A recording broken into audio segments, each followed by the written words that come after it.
Vice Chair, we're ready when you are.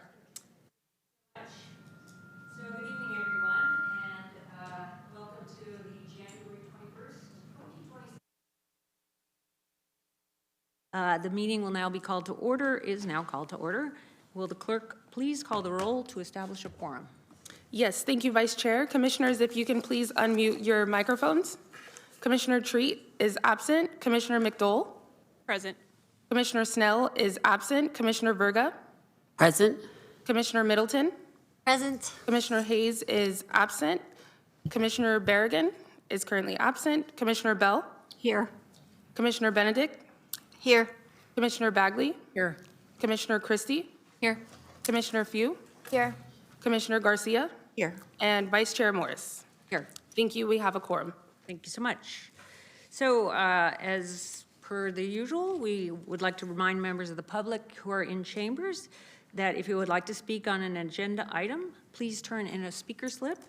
And when the item begins, you will have 2 minutes to speak once you're called upon. After the first speaker, we will no longer accept speaker slips. And with that, we'll now proceed with today's agenda. We'll start with the land acknowledgement, and everyone please rise, and Commissioner Bell will lead us in the land acknowledgement.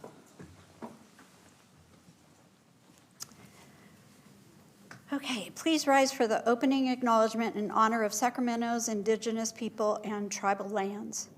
To the original people of this land, the Nisenan people, the Southern Maidu, Valley and Plains Miwok, Patwin Wintun peoples, and the people of the Wilton Rancheria, Sacramento's only federally recognized tribe.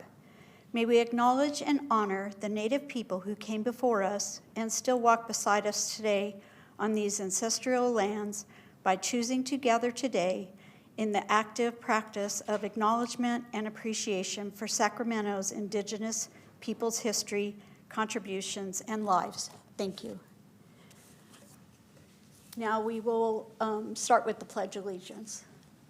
I pledge allegiance to the flag of the United States of America and to the republic for which stands one nation, under God, indivisible, with liberty and justice for all. Thank you, Commissioner Bell. So we have a few new commissioners here today, and with the clerk's support in adding this to the agenda, we would like to start at this end and let the new commissioners introduce themselves, starting with Jamie, please. Hey, good evening, everyone. My name is Jamie McDowell. I am a RN case manager over at UC Davis and have been a long time animal activist around Sacramento, volunteering at Front Street as well as fostering, both from Front Street, from SAS, as well as from Apple Valley down in Southern California. Thank you. Julie. Hi, my name is Julie Verga, and I'm a native Sacramentan, and I'm a real estate broker, but really my main profession is helping animals. And I have a nonprofit called Fix Our Shelters, and I'm looking forward to working with all of you, fellow commissioners, this year. I'm very excited that we're all going to be able to make such a difference in animals' lives together. And I appreciate all of you advocates who are here today. I see many of you who help animals on a regular basis. And it really does take a village. And it takes all of us coming together to be the voice for those who have none to really make a difference. And I must say this, in my lifetime, and I'm a lifelong animal lover, I've never seen conditions so bad on the streets or in the shelters. And so it's more vital than ever that we are all here making a difference and that we show up for these meetings and continue, all of us, to do whatever we can to help animals. So thank you. Kelly, please introduce yourself. Thank you. Unmute the mic. Thank you. I'm Kelly Benedict, Sacramento. I've been in Sacramento for about 30 years now, and I'm a commercial pilot by trade, but I am a longtime animal rescuer and advocate. In fact, I've been rescuing animals probably since I was 7, since my mother would allow me to do so. But Recently, in the past few years, I did form a nonprofit called Pilots and Pups, where we provide transport for rescues and shelters to get dogs out of the shelters on their at-risk dogs out of shelters. And, you know, I've always wanted to do more to help animals because even with all the pups that we save, it's like putting a Band-Aid on a shotgun wound. It just never ends. And, you know, my goal for Pilots and Pups, if it could ever happen, which I wish it would one day, is to go out of business so that all the animals have homes. So that's what my pie in the sky goal is.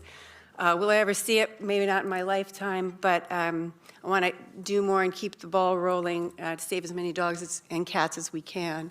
So I'm grateful to be here and work with the other commissioners, and looking forward to getting a lot done for the animals in our community. So thanks for having me. Welcome. Thank you. Thank you. Welcome. So we'll just start on with the agenda then. The first item is the consent calendar, which essentially includes the Animal Wellbeing Commission meeting minutes of the November meeting. Do we take public comment on this? I can never remember. We do take public comment, and at this time, we do not have any speakers for this item. Okay. Are there any commissioners who have questions or comments on this item? Just to let folks know, there's a button on your screen that says request to speak, so just in case you want to know how this works, you just push that button. But I'm not seeing any, oh, Kathleen Garcia has come up. No, she's not. Okay. Since I don't see any questions on the consent calendar, do I have a motion to approve the consent calendar? Kathy Garcia has moved. Do I have a second? I second. Denise Bell moves that. So all those in favor, please say aye. Aye. All those opposed, say nay. The ayes have it. We have accepted the consent calendar, which also then it is our annual report for the City Council PNPE. The next item is our discussion calendar. So item 2 is a presentation, City of Sacramento Commission Rules and Procedures Overview, which will be presented by our wonderful city attorney, Carson Vanderlinden. Yes, hello, everybody. First, just a kind of technical question. I don't have the presentation up on the computer in front of me. Is there someone who would be able to be a slide switcher? Oh, perfect.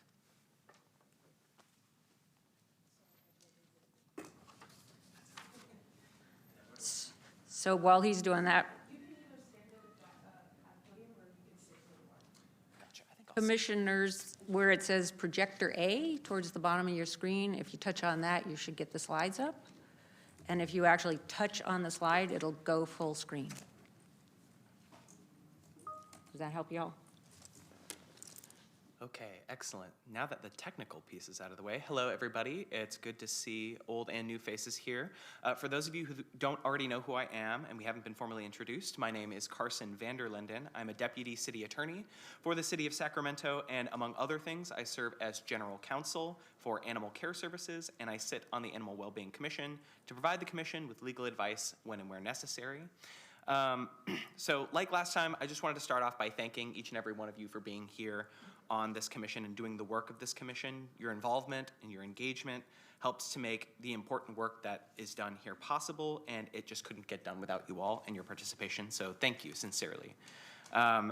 So we have a couple new members, and because of that, I think that it's prudent to have this training again, even though we had it a couple months ago, just because you know, it's always good to review some of the important law kind of surrounding these commission meetings, their conduct, expectations, and the tools that are at our disposal.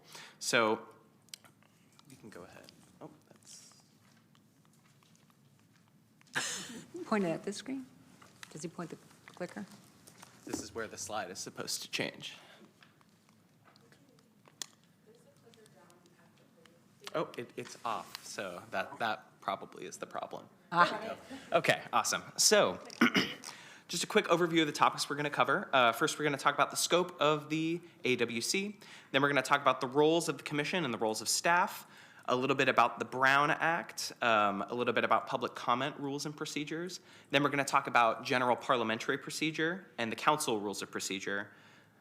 Do a little bit of a review of the Political Reform Act, and then last bit, which is going to be new, is a follow-up log and agenda setting section so that we can kind of review that, and Mindy has thankfully volunteered herself to be able to give us a couple more details and some guidance on those procedures. So let's start off with the scope of the Animal Wellbeing Commission. So, talking about what exactly the commission is designed to do, or its subject matter jurisdiction, I think is a good place to start us off, just so everyone's on the same page, both members and the public. So what exactly is the subject matter jurisdiction, and what is the scope of the AWC? Let's run through it together. And for those of you that kind of want to follow along with the actual city code, that city code section is 2.86.030, and that's where all the information on this slide is coming from.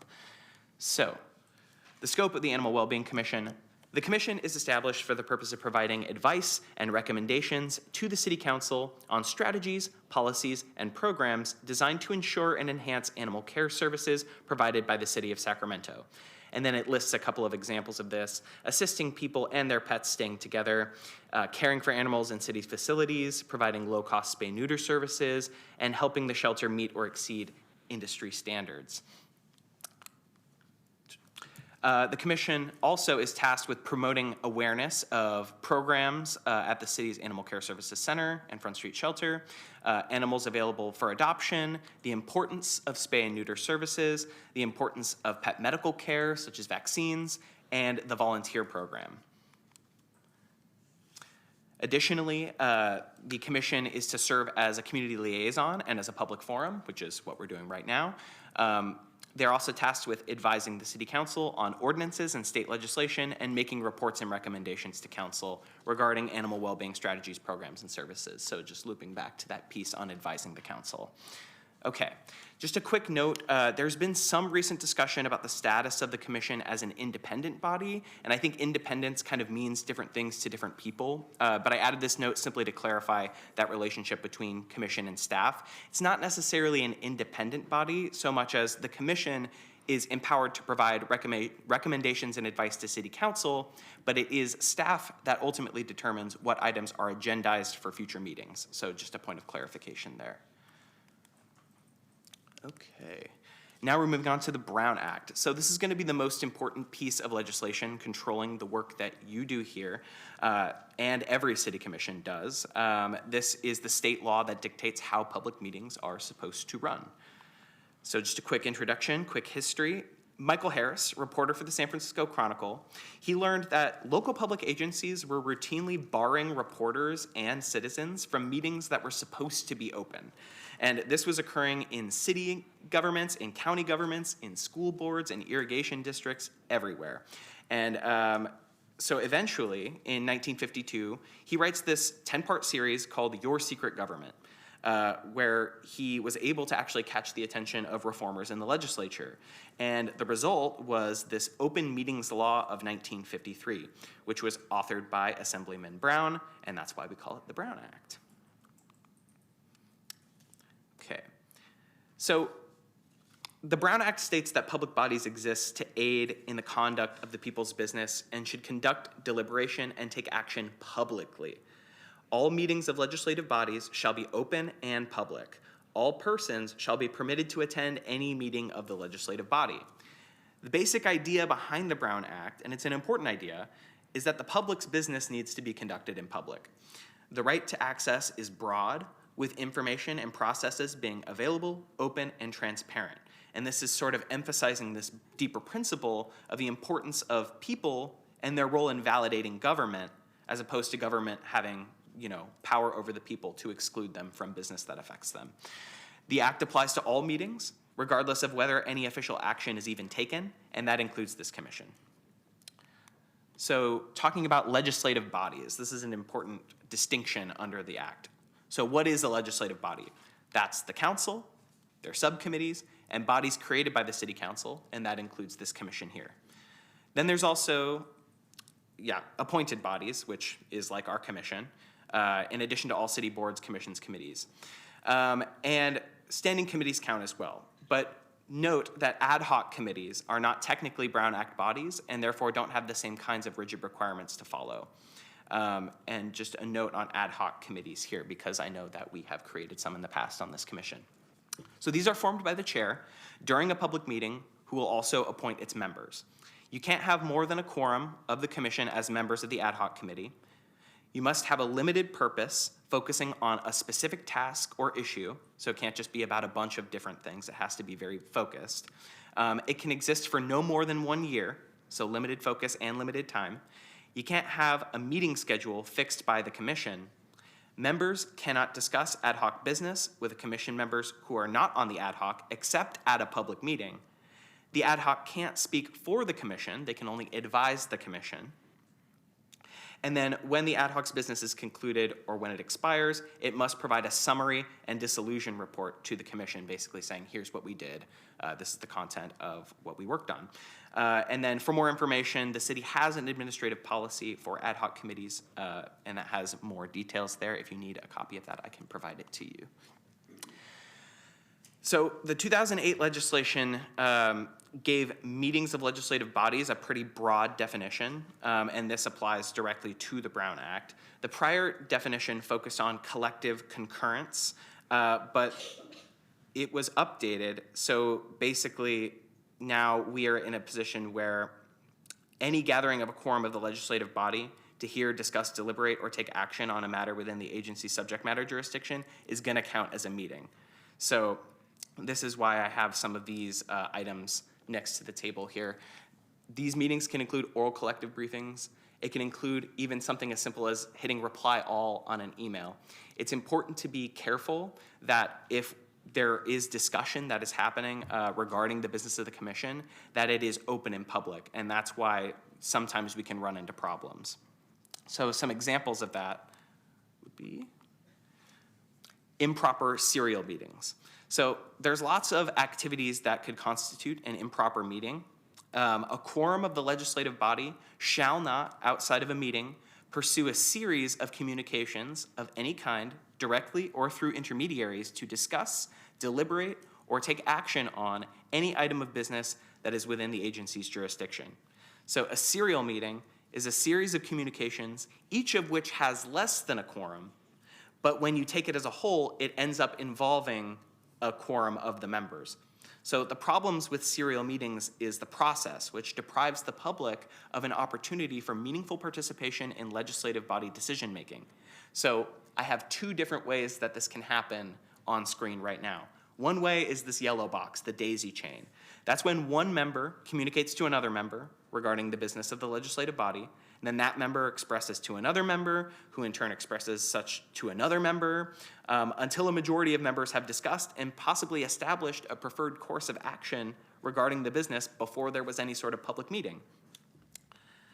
The second way is spoken hub, and that's when you have one member in the purple box there, one member or a staff person or intermediary of that member shares information to individual members by expressing their preferences to a majority of other members.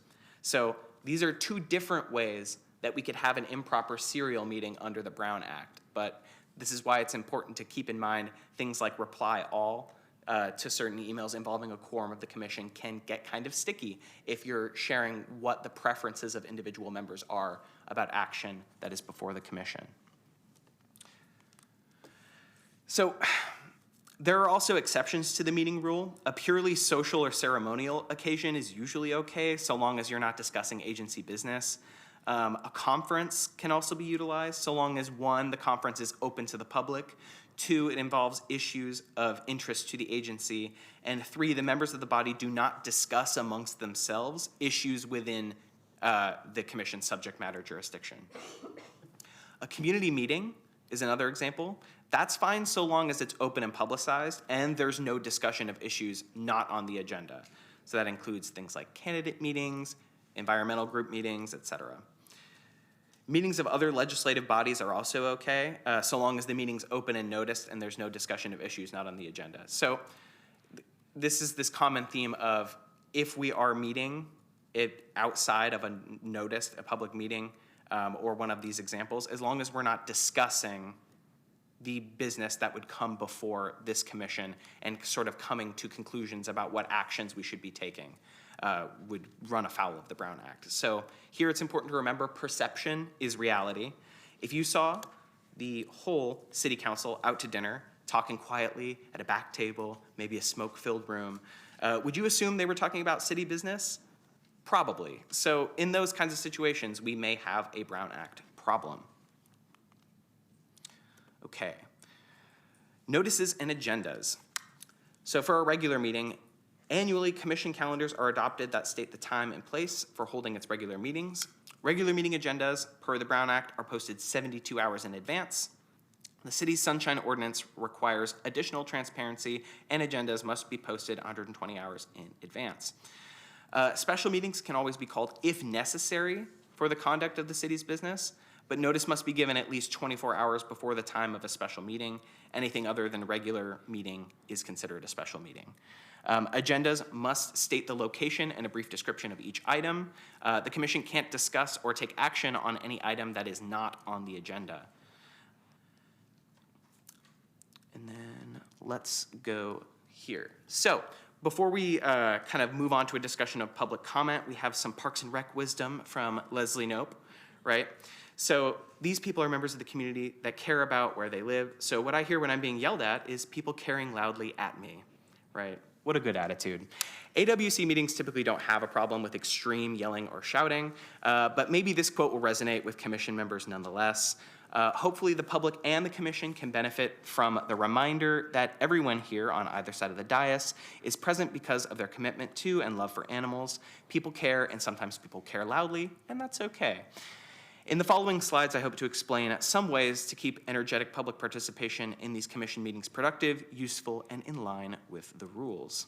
So, the public's place on the agenda. One of the most important jobs of the Brown Act is to protect the public's right to attend, observe, and participate in public meetings like this.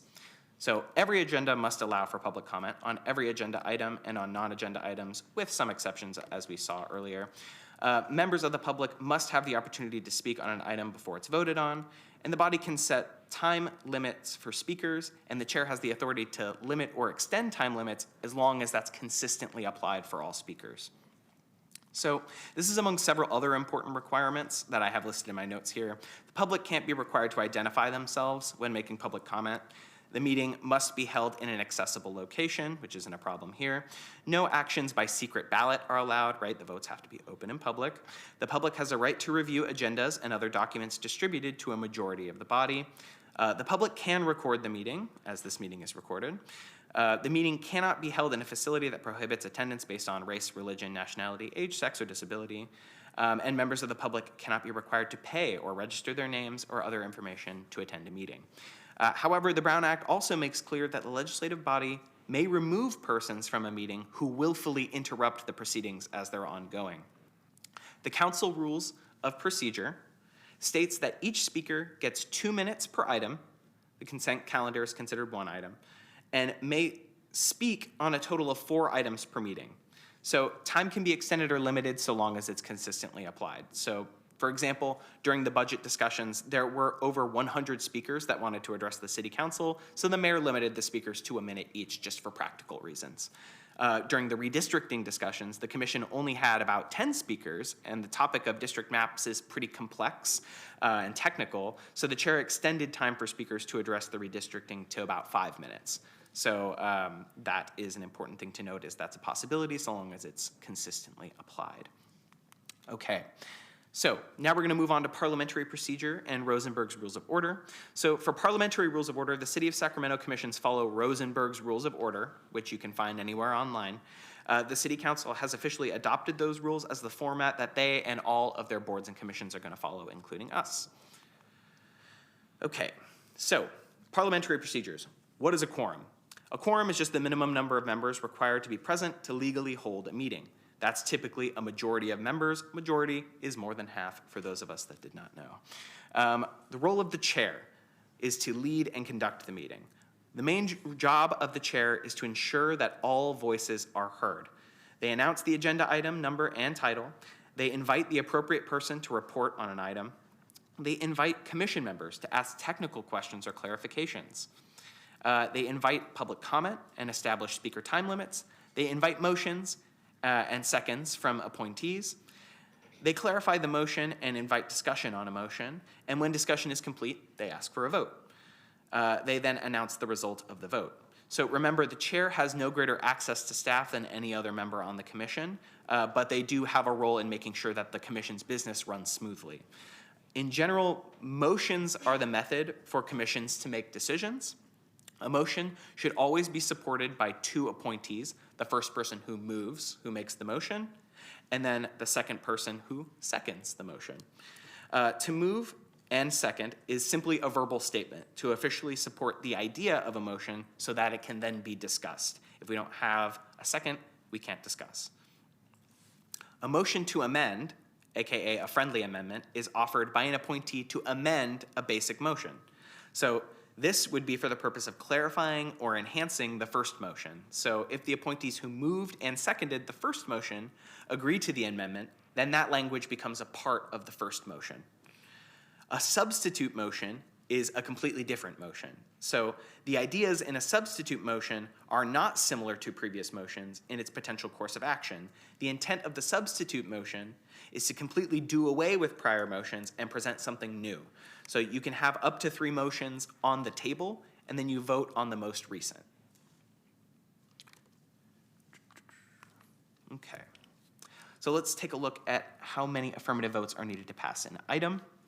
Very few commissions require, excuse me, that's a wrong section. So voting, it's going to be up to a simple majority. More than half, 50% rounded up to the next whole number, is going to be how motions are passed on this commission.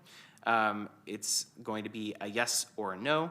A majority of members present and eligible or qualified to vote, is going to be the idea of the quorum, and then the majority of that quorum is how the vote is calculated. There's yes or no or abstention. Sometimes, depending on the circumstances, a recusal might be appropriate. We can talk a little bit more about conflicts later. If there is a tie vote, the motion does not pass. Okay. So I'm going to cover courtesy and decorum. So it's up to the chair to ensure that all voices, appointees, staff, members of the public are heard.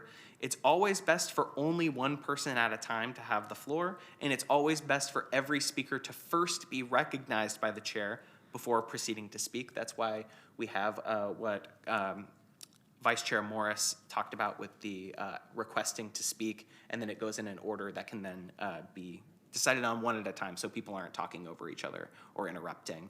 The chair should always ensure that debate and discussion of an item focuses on that item and policy in question. Debate on policy is healthy, debate on personalities is not.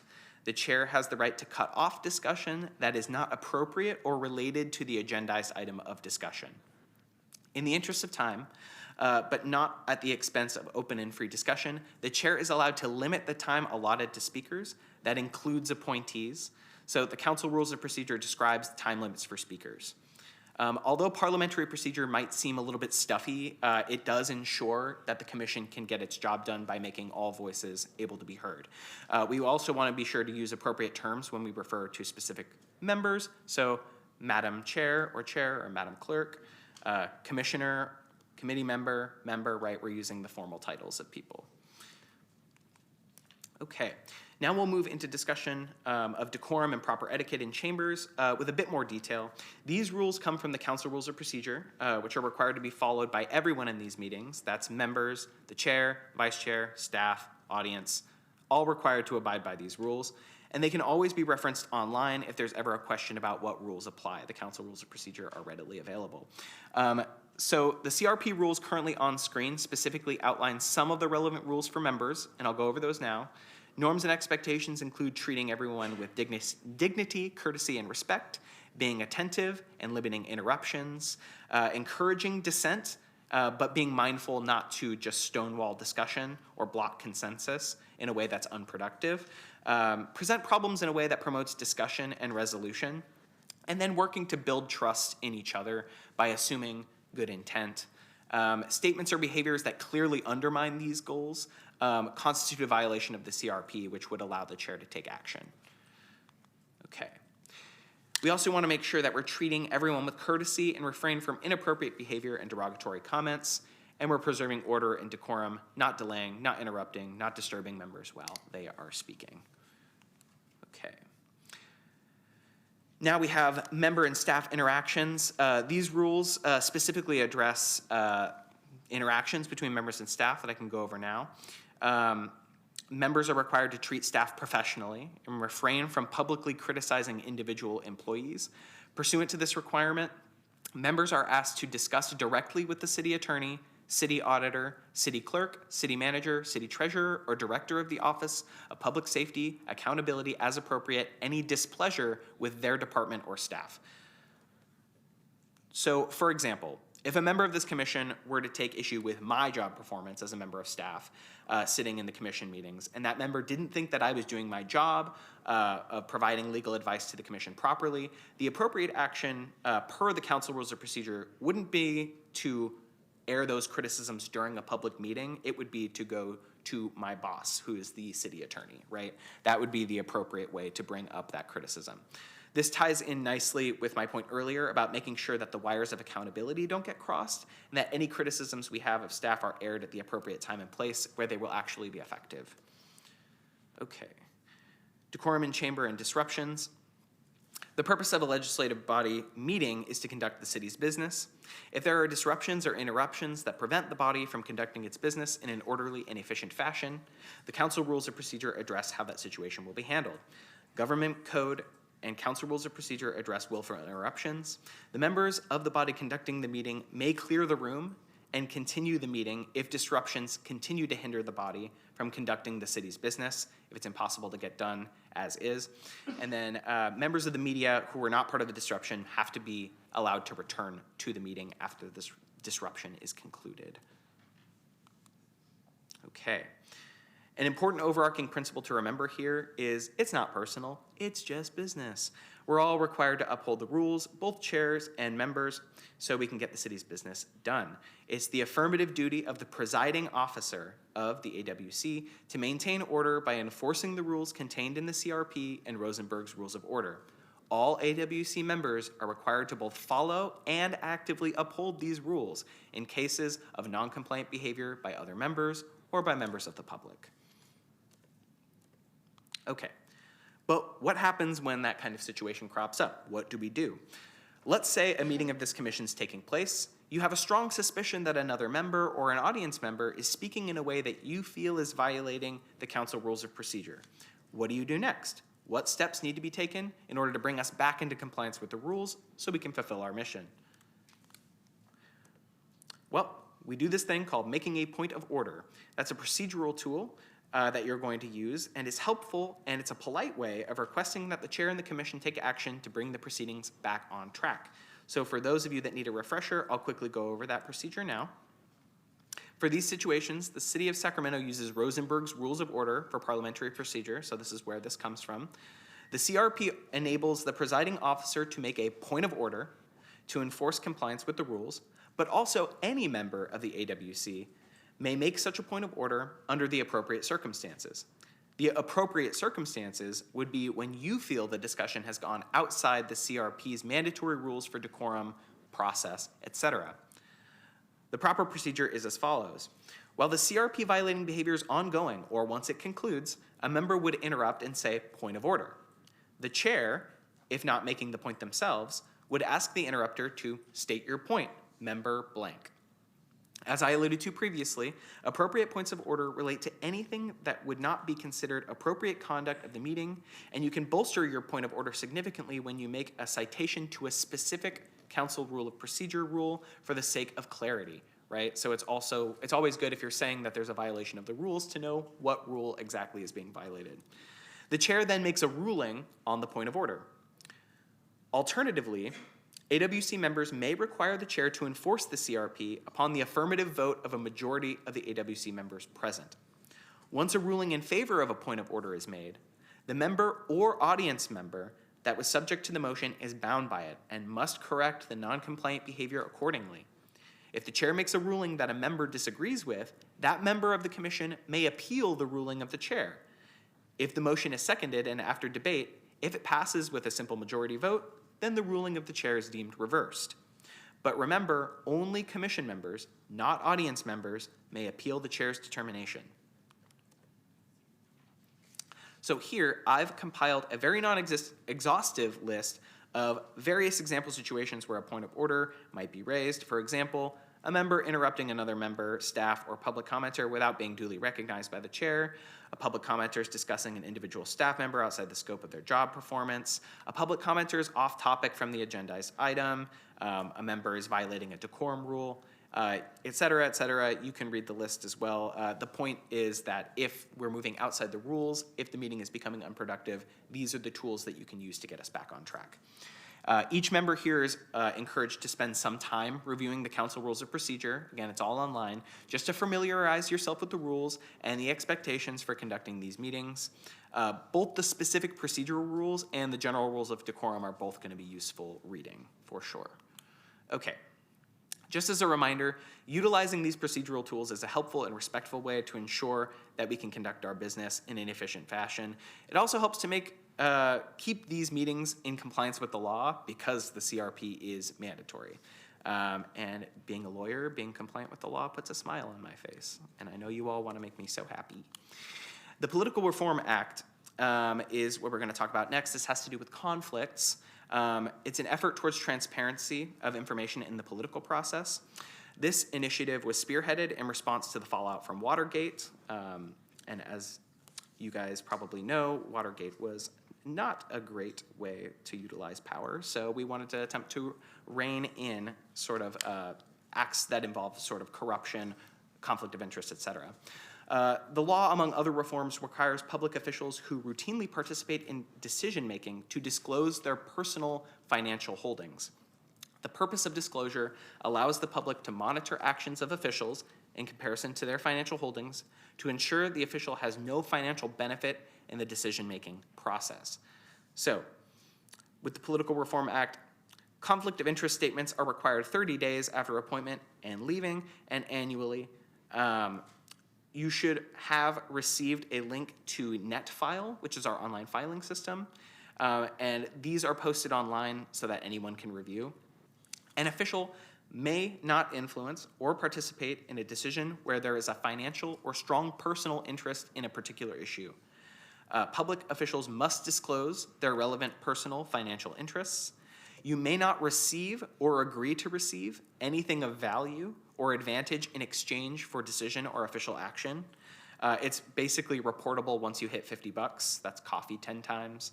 And there's a $520 gift limit total. Flowers, King's tickets, etc.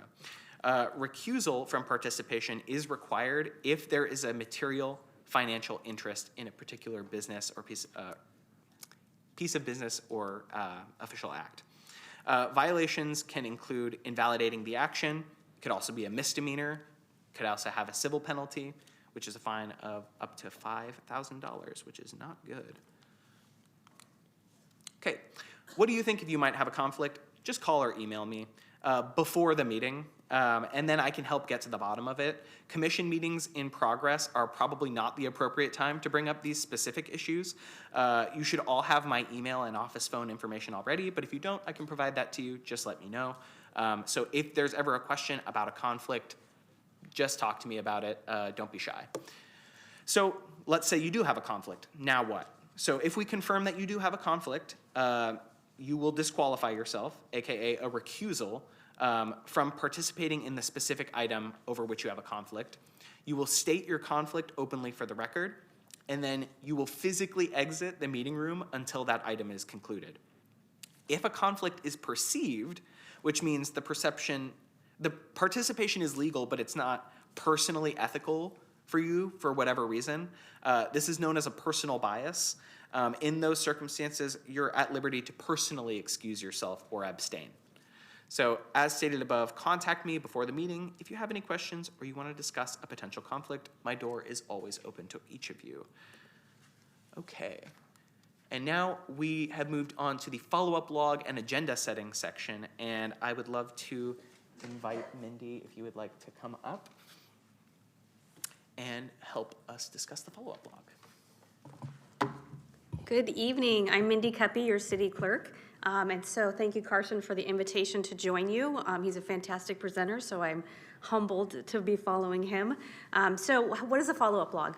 So a follow-up log is something that's outlined in the council rules of procedure, that process, and is basically a running list of requests that you have made of staff. So some examples.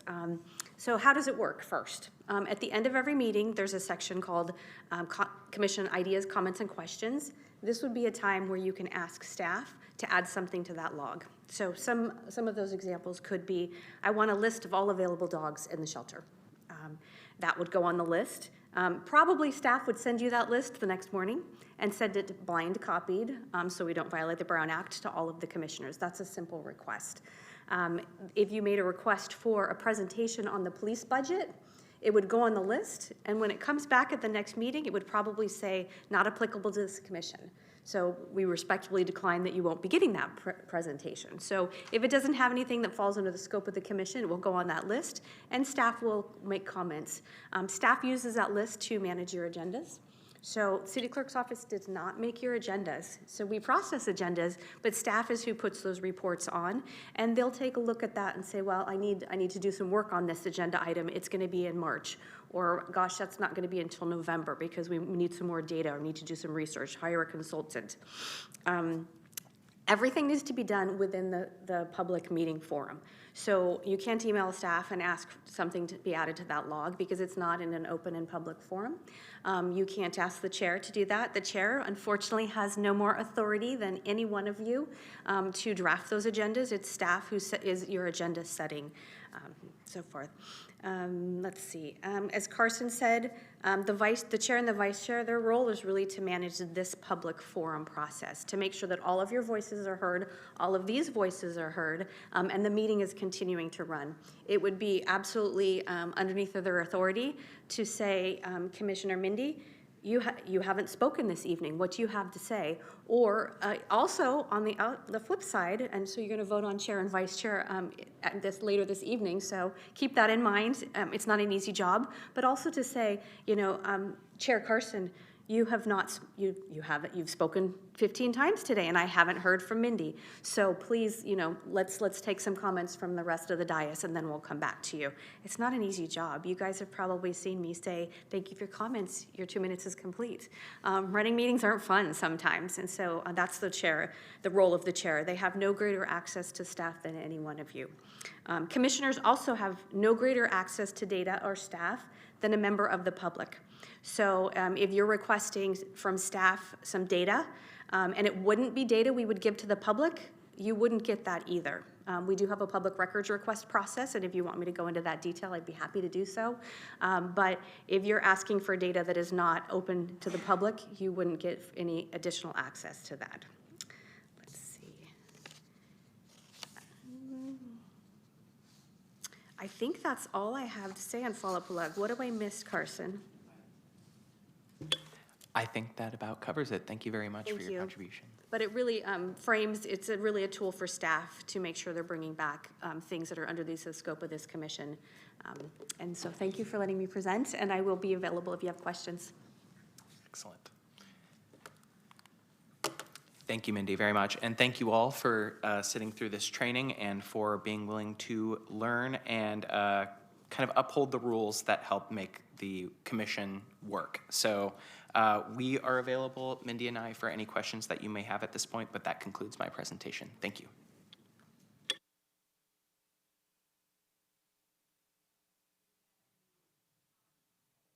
Thank you, Vice Chair. We have no speakers for this item.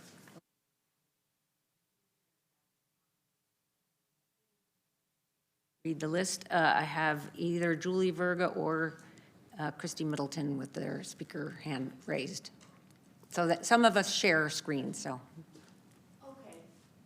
Thank you so much, both of you. Really appreciate your presentation. Couple questions. If there is an emergency type of situation related to animals and related to animal welfare at Front Street, for instance, COVID or if there's an issue at the shelter, and it's on lockdown, it's on quarantine, and dogs can't come in, and it's really a life and death situation for animals. And as a commissioner, I'd feel like, is there anything I can do to help? Is there anything that I can do in the context of my role as a commissioner, or as the role that we have here as commissioners, to try to ask for an emergency meeting or to do something along those lines to be able to help and elicit an action? Yeah, so there is a process for requesting emergency meetings that those typically don't come up that often. But as you said, there were also, situations like COVID where commissions were not able to meet as normal. In those instances, I believe there were different virtual meeting procedures that were put in place to allow certain boards and commissions to meet outside of the context of just a physical room like this. So different measures have been taken to kind of adapt to circumstances as they pop up. It would just depend on the nature of the emergency and the nature of the circumstances. Whom should I contact if I'm concerned about something like that? Would it be the clerk's office? Would it be you? What would be, in your opinion? And just tell me if I'm asking too many questions, because I can okay. contact you later. We can discuss this in depth, but that would be one of my questions. Yeah, you are more than welcome to reach out to me, and chances are, if it's about the finer points of commission meetings and stuff, I will then probably reach out to Mindy as well. She's the expert on this kind of stuff. But yeah, you can always reach out to me, and I will be able to get your question to the right person if I don't know the answer. Right, thank you. Of course. And if I may add to that conversation, this commission is advisory to the council. So typically, it would be the city council reaching out to me to say, I need this commission to meet because we need advice on X, Y, Z. We've got an emergency situation and we need to. So I would feel an appropriate thing is to reach out to your council member, to have that conversation with your council member to say, there's an emergency situation. I think we need to step in. And I think this body needs to convene so that they can advise the council, so that the council can advise staff. Wonderful. Reporting structure, I'd say. Thank you so much. And if you could, I think my next question is for you too, Mindy, but I'm not sure. So I just want to be clear on how, as a commissioner, if there's something that I think is important to be an agenda item, what the process is in the commission setting to make sure that that happens. I believe that it's the commissioner, it's a follow-up log, it's the last item, where we can give our ideas or whatever, but I just wanted to, if you wouldn't mind walking through that process, what the chair's role is, how they ask us if we have anything, how we are able to, if there's a certain way that we have to say it, like I would like to make a motion so that this can be on a future agenda item for discussion. That would be one of my questions, for starters. Thank you. I'll take that one since that was my 2 slides and Carson did the whole rest of the presentation. So the follow-up log, that's an automatic time for you to say, I would like this item added to the follow-up log. I would also include, if you said that before during the agenda items, say it again under comments, ideas, and questions, because staff's trying to listen to all the comments while you're during an agenda item. So restate it would be my recommendation, because that's when we get our pencils out and we start writing down what you've requested. But I also want to reiterate that if it's not under the scope of the commission, it's entirely possible that staff will tell you no. And staff makes the decision when those come back. If it's time sensitive, if they need consultants to help, if they can bring it back at all. My example was if you asked for statistics on something, and it's something easy, and staff is going to send you an email the next day and say, they're all here on the website, or here's the information you requested. Or likewise, if you asked for a presentation by the chief of police on their budget, staff is going to tell you no. And again, you don't have any greater access than any member of the public as a commissioner. You're advisory to the council. Gotcha. If I could ask a clarifying question, please. So let's say that there's something that I would like to have added. I understand, and I'm going to maybe clarify a little bit more there in a minute, but that I would like to have it as a discussion item, then in that follow-up log. The process is I can bring it up, okay? And then do I ask for a vote? Does the chair ask for a vote? No, since that item is not on the agenda, you can't ask for a vote. Okay. So like Carson said, if an item is not on the agenda, you can't even speak on that. That's why under public comment for matters not on the agenda, you'll see council members want to say something, and they can briefly comment, but they really can't discuss because, and the reason why is members of the public weren't prepared to show up to talk about that, to make comments of it. Commissioners weren't prepared to have that discussion, and so there's no way for you to participate. So basically, you have to say thank you, and then it goes on the log. That log will then generally be on consent at the next meeting, and that's a time where you could say, another commissioner could say, Commissioner Verga asked that this be put on the agenda. Staff has said this is not under the scope of the commission, but I disagree. So can we talk about that? Carson, can you comment on why that's not under the scope of the commission? So that would be a time where you could actually have conversations about it. Okay, because I think I misread Rosenberg's rules regarding how to advance an agenda item under the last item, the follow-up log for us. Right. So the follow-up log is part of the council rules of procedure. And then the reason why you can't vote on it or you can't have a conversation about it is Brown Act, because it's not on your agenda. And I wouldn't say that we would vote on the substance of it. I hope this makes sense. I'm just trying to understand this. And maybe I don't want to hold us up here. I could contact you maybe directly to get better clarification.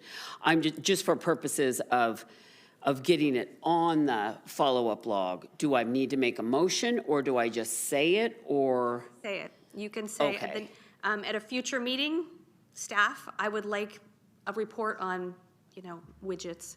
Okay. And that's it. That's all you need to say. Or I'd like some data on this. I'd like to look into, this. Okay. And they'll simply write it down. They can't have a back and forth conversation with you. They might contact you the next day and say, I don't understand what you meant. Gotcha. Or at the dais, they might say, okay, can you clarify what you're asking for? They might say that, but it cannot be a discussion. It can only be a one-way street. And an ask for a future. Okay. Okay. So obviously we know that there's been a lot of question about the agenda and who sets it and who doesn't. My understanding is that we are here as really to substantively forward our, the issues that are raised by the community and that we have to go on the agenda.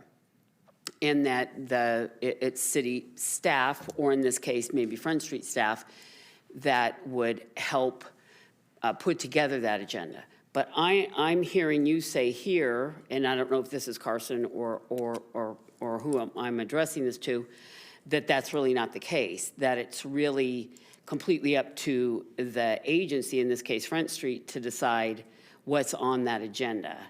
And I guess number one, that's my question for clarification. Number two, I would like the citation or the government code that you're referencing regarding that too, please, just so I can look into that further. Yeah, so staff sets the agenda, and then as far as specific citations, the procedures exist in the council rules of procedure. For a specific citation, I don't have it in front of me immediately, but I can provide that to you. Okay, and I can reach out to you for further Of course. conversation about this, so I'm not bogging you guys down on this. Absolutely, yeah. Because I had some other 12 questions regarding the agenda, just how it all works, just procedurally, just to understand. But it sounds like that would be best that I reach out to you guys so I can get clarification on that. Yeah, and I can give you my card with my contact information if you don't have that already. Okay, That great. goes for everyone on the commission as well. If you don't have my contact information, I can give you that. Okay, because I'm just looking at my questions here. I think that's fine. I'll contact you guys for. And Commissioner, I think you had a question? Was there a hand Yet raised? other, I'm sorry, Chair, trying to I'm take them in taking over our order, time. just to be fair to the you people who both put their very hands up. much. So Commissioner Bagley requested to speak, then we have Commissioner McDowell, Benedict, Christie, or Pugh, and then. I just removed myself. Okay, and I wanted to let the panel know that we have been joined by Commissioner Ignacio Barragan, who was a few minutes late but is present. So, Commissioner Thank you. Barragan. Thank you. Good evening. I think you've been delegated the expert, so I should address you, Mindy, or Ms. Cuppy. It's along the lines of what Ms. Verga said, and I fully understand that the commission certainly is not independent of the city. We report to the city, we make recommendations to the city.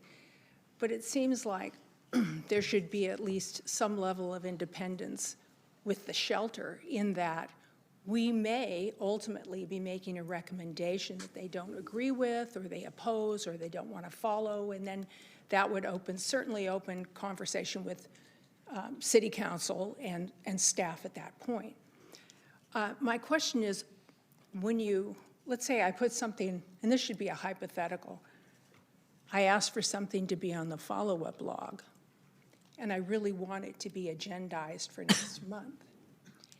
And it is a proper subject. It's certainly within the scope of the operations of the shelter, and as a commissioner, I'm very curious about that particular operation and various programs attached to it. But for whatever reason, staff, and I'm sure that when you use the term staff, you're saying Front Street staff or management. You're not saying city clerk staff. You're saying staff ultimately decides the agenda, and you're saying Front Street staff. So my question is, if staff, Front Street staff, has no intention or desire to discuss those programs or that operational policy with the commission, and wants to, let's say, avoid that subject with the commission, what remedy is in place, since we should be at some level independent of the shelter, in that we're making recommendations they may oppose or not agree with? What remedy is in place to get something on the agenda when staff, meaning Front Street, doesn't want to discuss it, hypothetically speaking? Well, as we've stated previously, the agenda-setting authority does lie with staff. I mean, that's a matter of city policy. If there was something that was not being discussed, you're obviously free to take that up in your capacity as an individual citizen with First Amendment rights to counsel.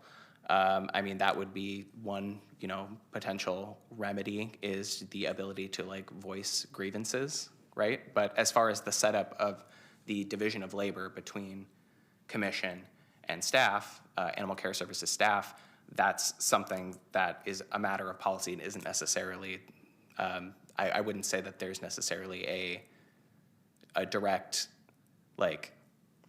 procedure for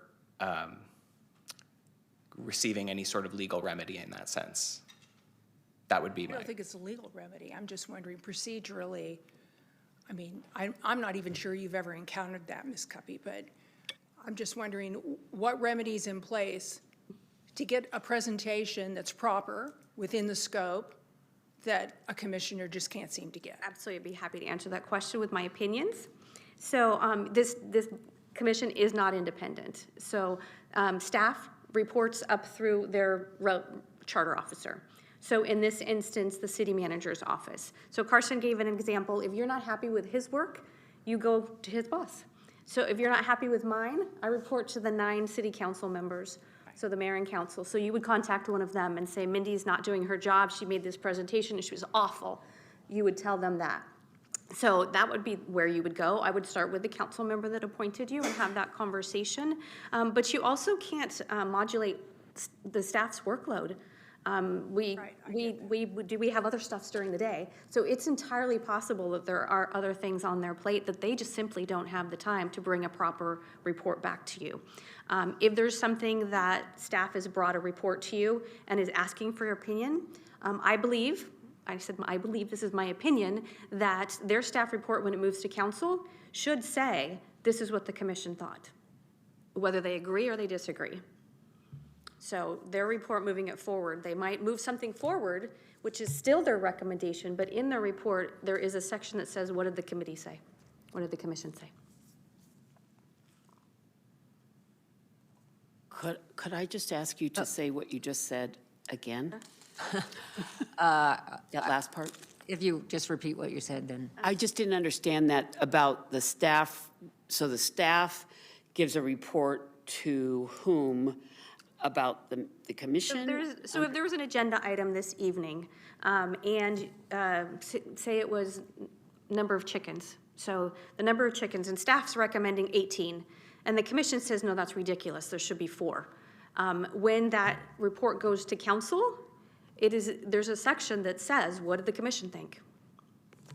And so when staff moves something forward, if they brought an item to the commission, they may still recommend 18, but there's a section in their staff report that goes to the council that says the commission thought this. Gotcha.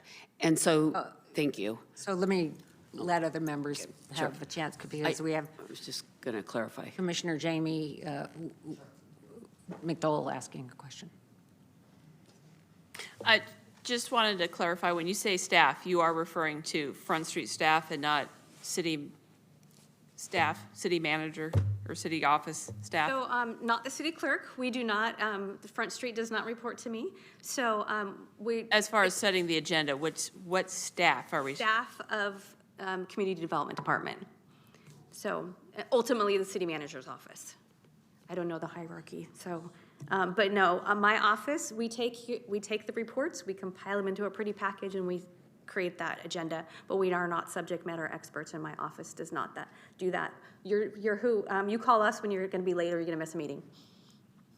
And then if an item was deemed not under the scope of the commission, what is the process for appealing that? You would ask for a legal opinion from your attorney, Okay. and likely staff has already consulted them. Thank you. Now we have Kelly Benedict, who has made a request to speak. Thank you, Chair. My question is also in regards to the agenda. You, Mr. Vander Linden, you mentioned that the staff, city staff, the staff creates the agenda.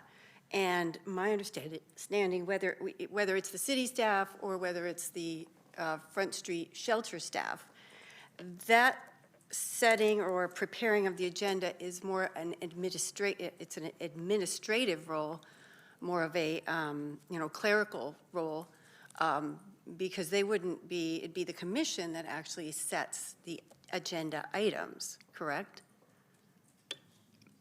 Staff would set the agenda items for discussion. So the agenda as it appears before the commission is set by staff. And to clarify, Front Street is city staff, so they're all city employees. But that's sort of, it says here, I'm just looking at the handbook, it says that they prepare it. So I would think that the commission would set their agenda, would decide the agenda, and then the city staff prepares it, correct? I mean, I think that's sort of a, prepare, set, like agenda is kind of referring to the same set of activities. Well, I was referring to, actually, they're different because, for example, I might say, okay, here is 20 agenda items, and then I might give it to my secretary and just have her type them up. So I would be deciding, these are the agenda items. She would just be the clerical person typing it up, right? So that's kind of the clarification I was trying to make. Yeah. So as we talked about, the commission will request particular items on the follow-up log. All of those items will be considered by staff, who prepares the agenda and sets the items for discussion for future commission meetings. Okay, thank you. Of course. If I can clarify too, I staff a few commissions, and I have a running list of 15 things that they want to hear about, and it's really when I can produce that product. If I don't have time to bring you a report that's fully vetted, I'm not going to bring that back. You've got a 2-hour meeting, so if we can't get it done in 2 hours, I've got meetings next week, and I'm going to have to bump 2 agenda items because I know we can't get through those in 2 hours. So staff really sets an agenda for a 2-hour meeting. If there's something time sensitive, an item that you asked for 3 months ago might get pushed to the next meeting. Thank you, Ms. Cubby. Ms. Christie or Commissioner Christie or Few? Thank you, Chair Morris. Thank you so much for that. Always helpful to get those reminders. 2 questions. So one, curious, how, if at all, is the process different if we would like to request an external presentation? So if there was like another organization or a subject matter expert that's not part of Front Street staff, would the process be the same, or would we provide a contact or already have opened those discussions with someone before bringing that to the follow-up log? How does that work? Same process. You would request it during a regular meeting. I'm sure staff would appreciate if you had a contact at that agency, but then staff will really figure out which meeting that's going to come to, coordinate bringing that person in, if there's a PowerPoint, if there needs a staff report written. So they would coordinate on their behalf. Thanks. And then, because we've already spent a lot of time on this section, could you just give the briefest description of how a public records request is initiated? Absolutely. We have a website. You go into the website. We have an online records library that has a ton of data. If you don't find that data there, it's a simple form that you fill out and request that data. We have an obligation legally to get back to you within 10 days to let you know if we think we have records. Depends on what you request. If it's something simple, if you requested a resolution, you're probably going to get it emailed back to you through the portal. It's an online portal, so we post those records all online. We generally do not do anything in physical copy. And so if it's something simple, a resolution or ordinance, you'll get that posted to your portal the next day probably, depending on workload. At any given time, we have over 100 records requests. We do 5,000 a year. We have a whole team. Amanda is on the records team. She can attest to how many we have open right now. If it's a simple record, you're going to get it quickly. If you're asking for emails between myself and Carson and Cecilia, and for this period of time with these keywords, it might take 6 months. I've had records requests take 5 years. So it depends on what limit your scope. But again, as a commissioner, you have no greater access to records. If it was records that wouldn't be given to any member of the public, you don't have greater access. Sorry. Thanks. Commissioner Verga or Middleton? Oh, Oh, I'm sorry, Commissioner Ignacio, I'm sorry.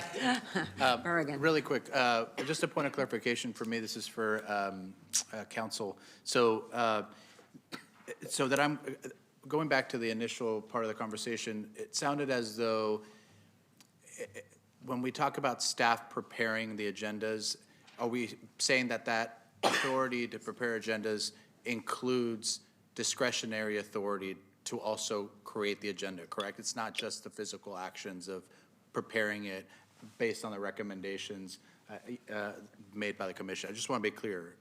That's correct, right? Yes, that's correct. Staff has their discretion to set the agenda. Yeah. Okay, and without burdening you with the need to follow up or anything, but do you have, what is I'm sure the League of Cities and a lot of these associations statewide that really help build better cities and municipalities have some kind of resources that speak to this, but how common is it for like a city council to place discretionary authority with like the city staff, like the community development department? Unfortunately, I have only worked for one city, so I only am really aware of the policies and procedures in Sacramento. That being said, it's very possible that League of Cities or IMLA has some comparative literature that kind of goes over these processes. I'm just not aware of it. Okay, my guess is that it's probably pretty high. That's why I was wondering if you knew that. Okay, thank you. And if I may answer for the city council, council members don't have the authority to put something on the agenda. So they have to work through staff. Thank you. Commissioner Verga or Middleton? I just had one last clarifying question. When you were mentioning, it sounds to me like the process, so we may submit various things to be agendized on the follow-up log, and then it goes to Front Street staff, and then they make that decision. But you mentioned that there was a report that they provide. I didn't know if that was like the yearly report about what we ask and what they decide, or I wasn't following you on that. So most commissions, the process is to put that follow-up log on your consent calendar so that you have an idea of the running list that staff is working with. So your list might be 30 items, so it just make sure that you know that you're still on the list, and we will get to it as soon as we can. Sometimes staff will put comments, expect this to come back in October. Reached out to a consultant to get some data on this. So that follow-up log is usually on the consent. It's usually not discussed, but it's really just a running log to let you know that we're still working on the items. Thank you very much. Commissioner Bagley. Yes, very quickly. I'll be fast. So this evening, I may just ask for some things to be put on the follow-up log, and it does not involve a presentation at all and nothing time-consuming or laborious for staff. It would be more like a discussion for the commissioners to have regarding a particular subject and to hear from the public as well on it. Would that item be put at the bottom of that list of 20 items? Or is there any mechanism whereby it would be like, that would be fast, that does not involve a lot of work, we could put that on next month? I would say that's entirely staff's discretion. My logs are chronological. So 1, 2, 3, when they come off the log, it will go on that log. Staff has an obligation to write a staff report, to have some data, to not just say, we're gonna sit around and talk about this. Because members of the public need to decide, do I wanna drive down to City Hall tonight? Because the title, and so the Brown Act says the agenda title has to have enough information. I always think, will my grandma understand what we're gonna do? Yeah. Will my understand, are we taking an action? Are we just chatting about this? Is it just a workshop? And I believe staff has to put in some staff time in order to write that staff report. Sometimes it takes 15 minutes, sometimes it can be 2 hours. So it depends on what's on the docket, basically, what's on their running list. But, okay. You could absolutely comment and say, I think this would be a wonderful topic to bring back as soon as possible. Yeah, This is timely. Staff, please take that into consideration. okay. Thank you. But again, it's discretionary, sorry. Are there any other commissioners? I have a couple comments, but any other commissioners have any questions or comments? Thank you, Mindy, and City Clerk, thank you for being here today. And thank you sharing for with allowing me us, to present. and City Attorney.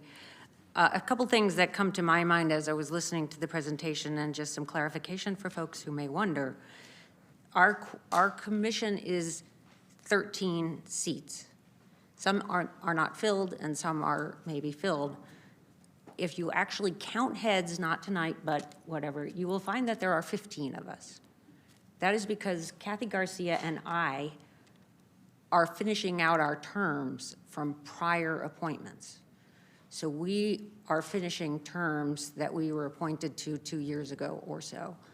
And so if somebody's trying to do a head count and figure out how do we fit in when there's 15 people on the dais, if all the seats are filled, that's how it works. Kathy and I are finishing terms in a prior structure of the commission. So if you're curious, that's why 7 and 15 don't quite go together, but that's how it works. A question for Carson or Mindy.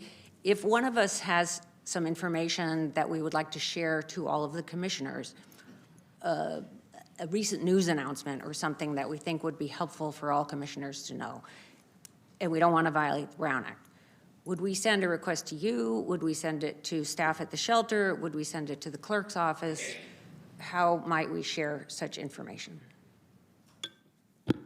So you're saying like a news development or a legislative development or something you Yeah. want to discuss with the, I mean, I would bring it up in the same way that we would bring up other items on the follow-up log. Like this is something that we want to have further discussion about in the future, be specific about the kind of topic and the relevant information, just so that staff knows what to do with it and how to agendize it appropriately. I think that would be the appropriate method for doing that, yeah.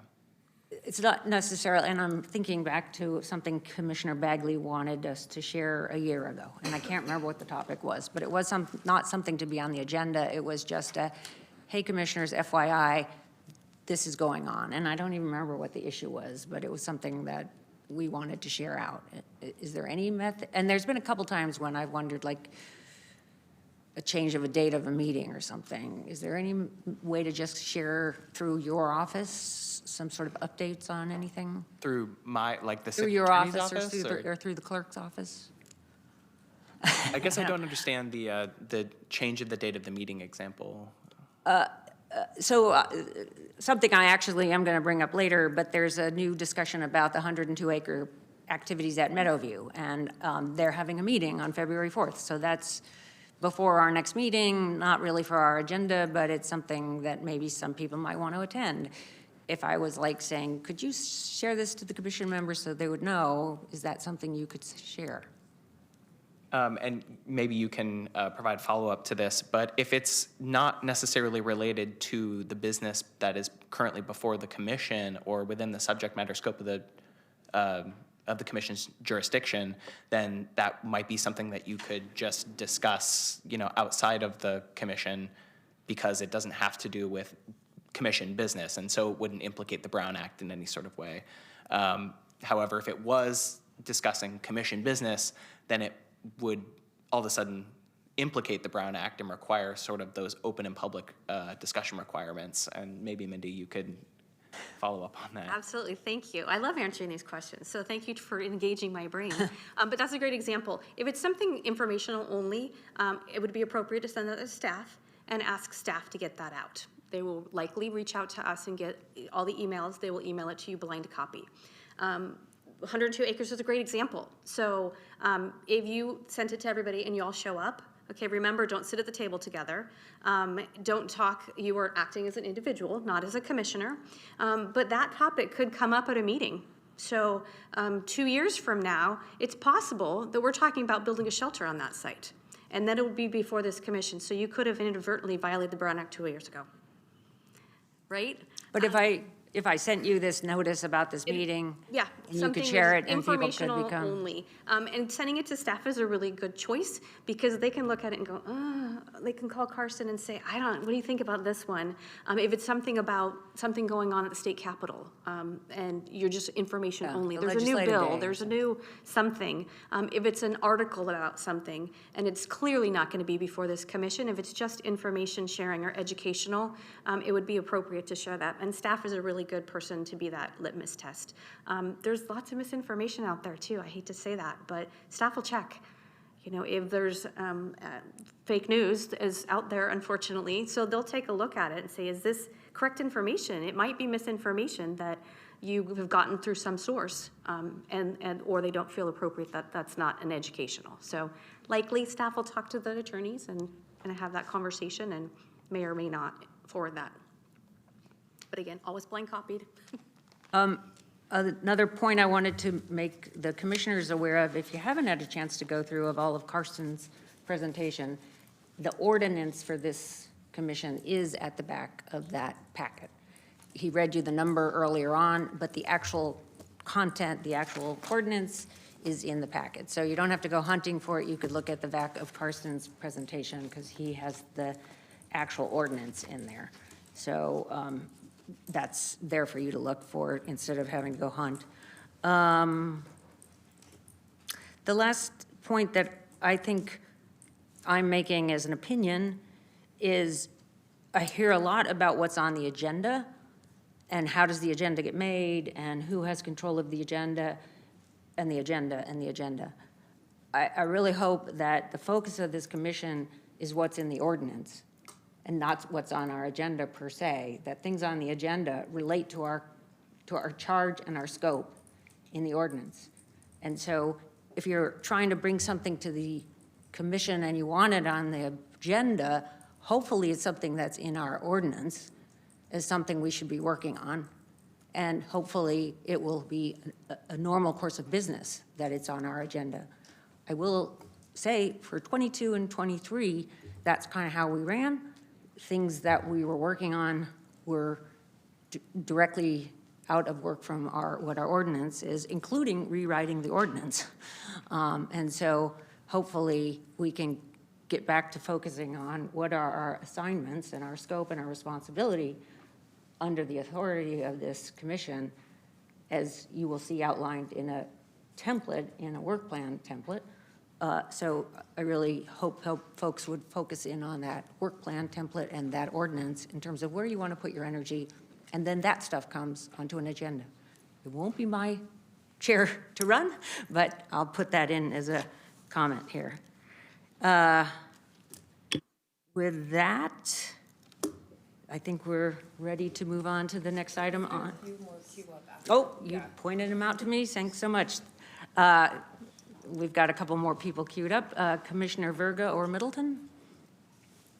Yeah, that was me this time. I actually had a clarifying question regarding your question about communicating. And the example that I wanted to ask about was the city audit on the shelter, because I think that a lot of the folks on the commission were blindsided by that.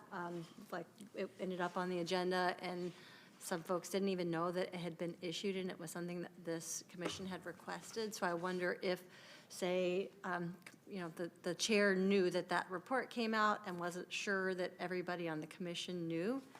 Is that something that could be shared through your office in advance of a meeting or outside of a meeting, where it's very relevant to the commission? Right. So I don't have any sort of authority over like the ultimate what ends up on the agenda. I think the appropriate course of action in that case of what you're describing of this information seems relevant to the work of the commission and to animal care services, we should be bringing this up and discussing this. Then I think, it just goes back to those same tools that we've discussed earlier, either adding it to the follow-up log for future agendization or bringing it up with staff directly and saying, like, can you provide commissioners with a copy of X thing or like this information? And then they, as Mindy was talking about, can provide commission members with certain information at their discretion and blind carbon copying everyone to make sure that there's no sort of Brown Act issues involved there. That would be my suggestion, is just those two tools that we previously discussed. Mr. Hinderman, you're on the list. Thanks. I just wanted to clarify for my part, for my shelter manager's report, is that also kind of subject to the same guidelines as far as, agenda items? For example, I was going to share data tonight, but I was also, since I will continue to be part of the commission, take some time to introduce myself and share some ideas for, how we can communicate and work together better this year. Would that be something that is that an example of something that should be its own item separate from my report, or is my ability to present sort of more flexible?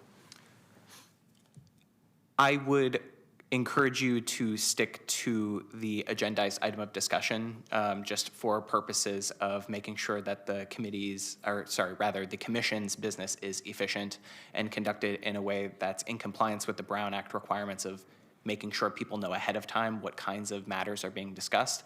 Although obviously staff is free to communicate with commission members outside of the commission, so long as there's no business being discussed regarding things that are going to be before the commission, and as long as we're not having any sort of creation of a quorum through email communications, and we're making sure to VCC everyone and not kind of contacting everyone directly. So we do just have to kind of keep these things in mind as far as making sure the agenda, we're sticking as close to that as much as we possibly can, and that we're also making our communications as compliant with the Brown Act as we possibly can, just because we want to make sure we're following those laws and our policy guidelines. Okay, thank you. Commissioner Garcia. Hi, a question. At the end of the meeting, comments not on the agenda, what's appropriate to mention at that time as far as events? I see city council members mentioning events that they're holding in their districts. What could we mention, like Leah was mentioning that meeting, that's coming up. What would be appropriate to mention on comments not on the agenda? Mindy, maybe you can speak to this one. I am not actually sure. So that's a great question, and I think you're asking from the commissioner perspective of what you can recommend. As long as it's not a two-way street, and if it's relevant to this commission. So if you wanted to announce that your daughter's elementary school is having a bake sale, probably not relevant to this commission, unless they're making money for Front Street. Or there's an adoption event. That would be a great event to say something about. So it's a little bit more flexible, as long as there's no conversation. So if you make a comment that there's going to be a bake sale to benefit the Front Street, another commissioner can't say, oh, yes, and I'm going to be there and I'm bringing cookies. So as long as it's a thank you and we're done, it's just a one-way street. Same thing with public comment for matters not on the agenda. It's a one-way street. People can make comments, but you can briefly respond to, but you can't engage in conversation. So one example I give is Mama Mark's Park. The splash pad was delayed, and someone came and complained about it, and the city manager knew we're starting construction next week. So the city manager can say we're starting construction next week, but that's it. She can't say that there's going to be a slide and blue water, and you can't really have a bigger conversation because members of the public didn't know to drive down and be a part of that conversation. Okay, I think we've gotten through the queue. Anyone else have another comment or question? Apologize for missing folks on the list. Okay, let me get back to my next. So now we are item number 3, Animal Wellbeing Commission follow-up log. So that follow-up log is included in the packet. Is there any public comment on the follow-up log? Thank you. We do not have any comments for this item. Thank you. Members of the commission, questions or comments about the follow-up log? I don't see anybody with a question on the follow-up log here. I'll just observe and comment. Oh, we have Jamie McDowell. Commissioner McDowell, please. On the follow-up log, I do see cited euthanasia numbers, and I know that at previous meetings, it was brought up before to have them monthly. So I would request, it says on here they'll still be presented quarterly. I would request that they be monthly. And this is a question maybe for Mindy. Do we have a discussion about this? For example, if I want them quarterly, how do we engage with this now?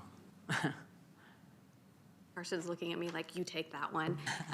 So because it's on the agenda, you can have brief conversations about it, but really not digging deep into the topic. So if it was, I want a monthly, I want them quarterly, you can say, I prefer quarterly.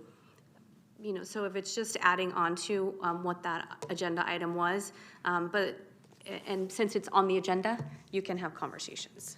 It's on the agenda via being on the follow-up log. Correct. Since it's an agenda item, members of the public know we're going to talk about things on this log, right? We're not going to dive into those topics because we don't have a staff report on those topics.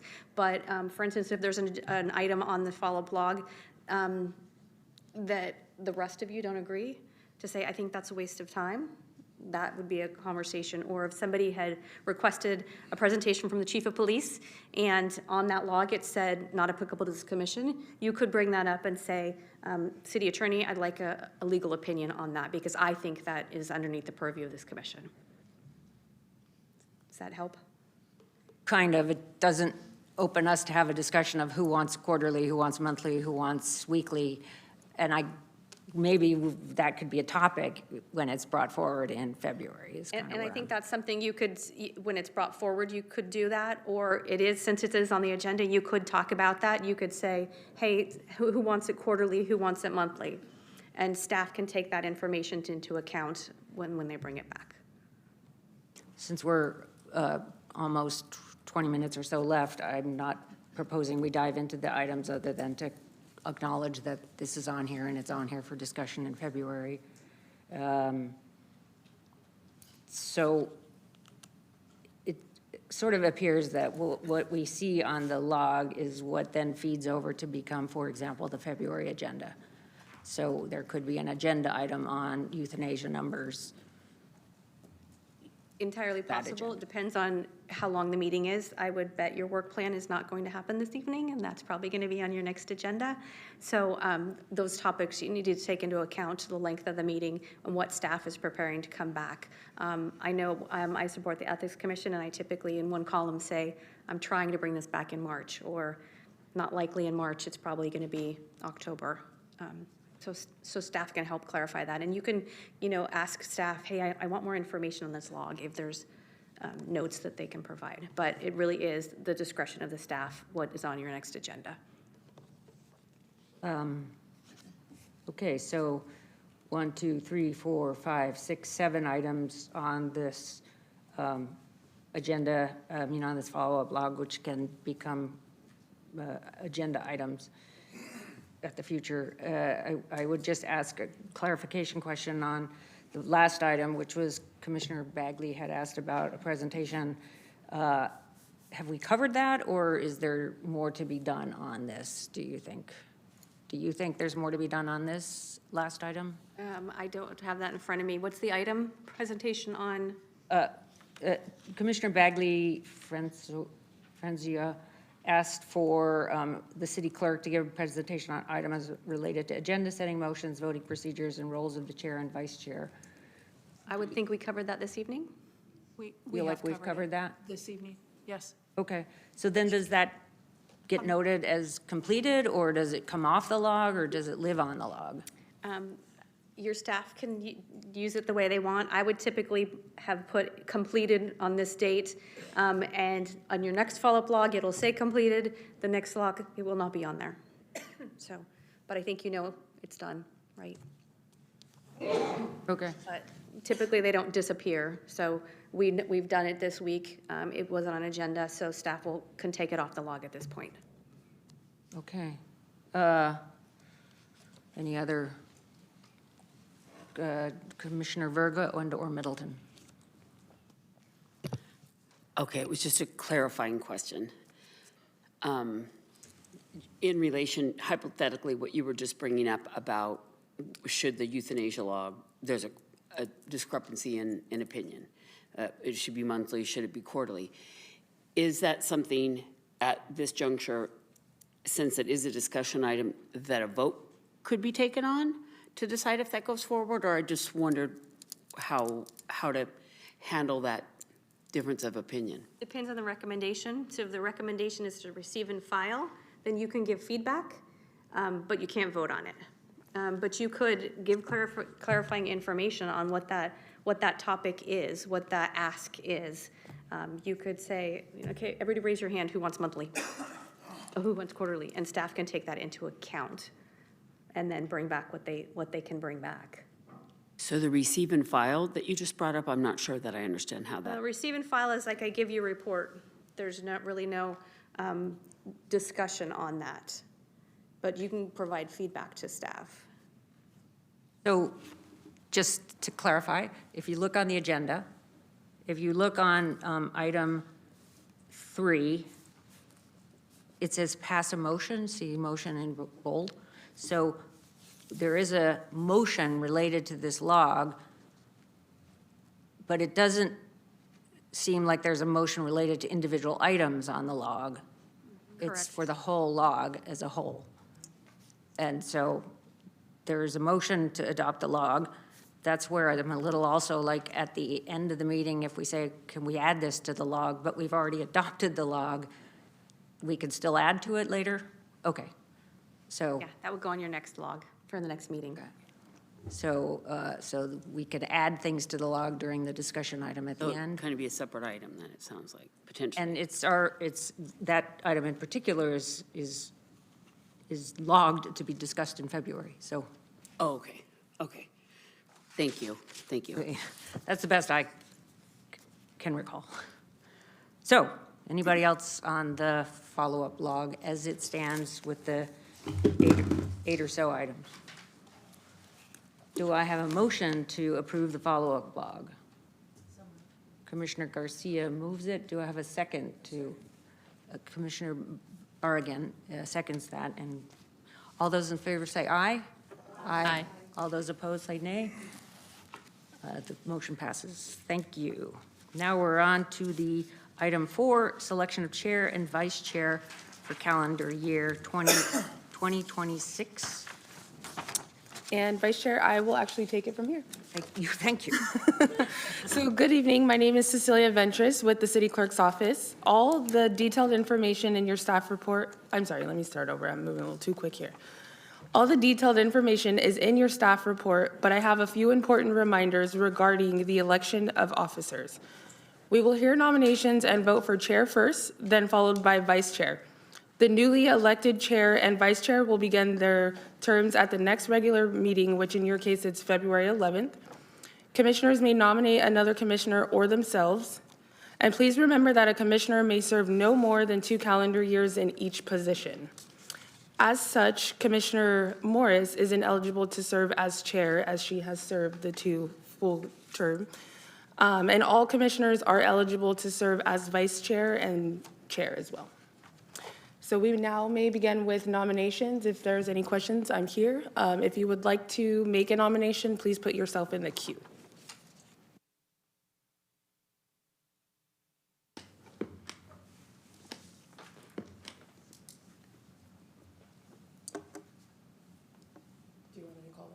Oh, I thought you were, go, you take it from here. Commissioner Bagley?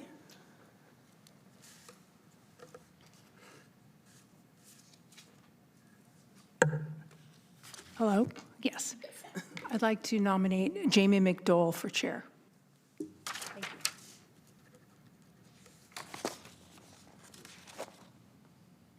Commissioner Bargan? I would nominate Commissioner Bagley for vice chair.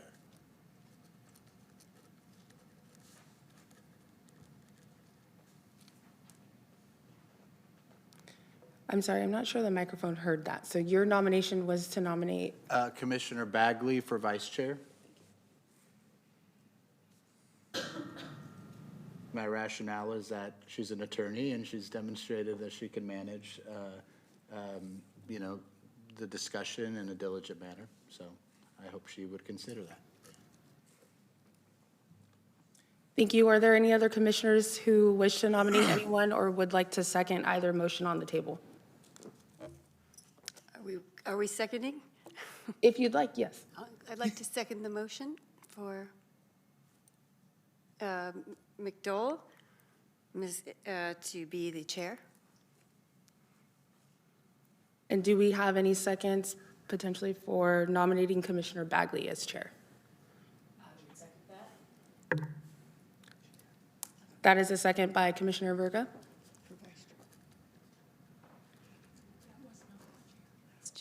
A vice chair. Was that vice chair that you, okay, thank you so much. Thank you guys for your clarification. Okay, so we have a motion by Commissioner Bagley nominating Commissioner McDowell as chair, seconded by Commissioner Benedict. And then we have Commissioner Bargan, who has nominated Commissioner Bagley as vice chair and seconded by Commissioner Verga. Correct? Okay. If we can please get commissioners to unmute their microphones for the vote. Commissioner Treat is absent. Commissioner McDowell? What do we vote, clarify, we're voting for both positions at once? That's, yeah. I get you. We're able to, we could take them separate, but since both motions were made at the same time, we can take them at the same time. Thank you. Yes. Commissioner Snell is absent. Commissioner Verga?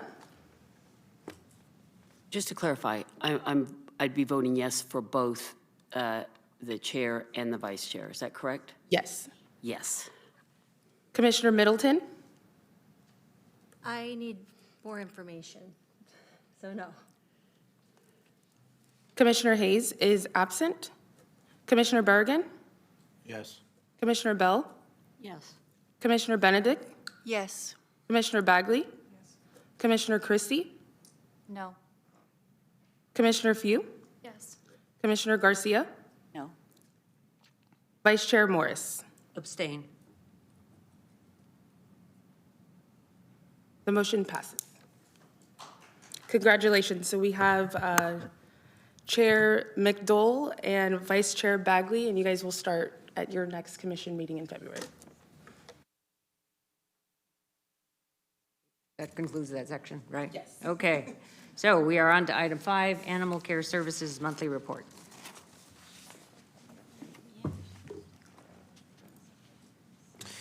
For the question on follow-up log items, if I have follow-ups on those items, would that normally take place during the previous item, follow-up log presentation? Or would I add them on to my Manager's For the report. manager's report.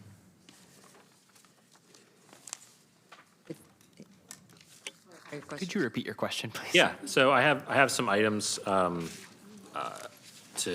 basically follow up on that are related to the follow-up log. Would I have done that in the previous section or add them onto my manager's report? I believe the best time to have done that would have been during the item of discussion as the follow-up log. So, yeah, I think that it's probably no longer relevant to the topic of discussion. Okay. Apologies, I thought I was going to be requested to speak. I will plan to cover all that next time. Should have a PowerPoint. Yes, for item 5, right? Yeah. Do I have a clicker?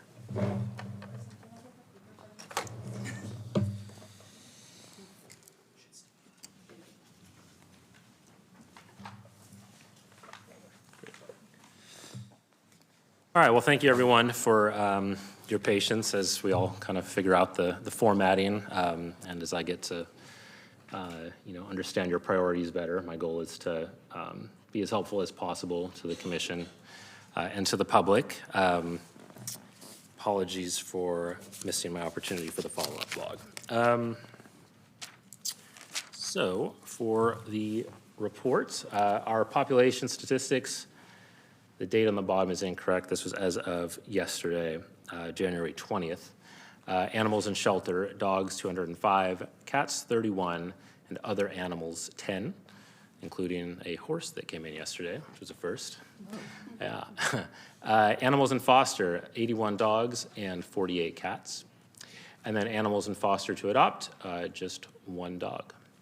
So that's been a big accomplishment. We've been trying hard to maintain. It is just certainly difficult with space, unaltered animals that are waiting to be fixed at the shelter, but we are trying our best to keep those numbers from growing.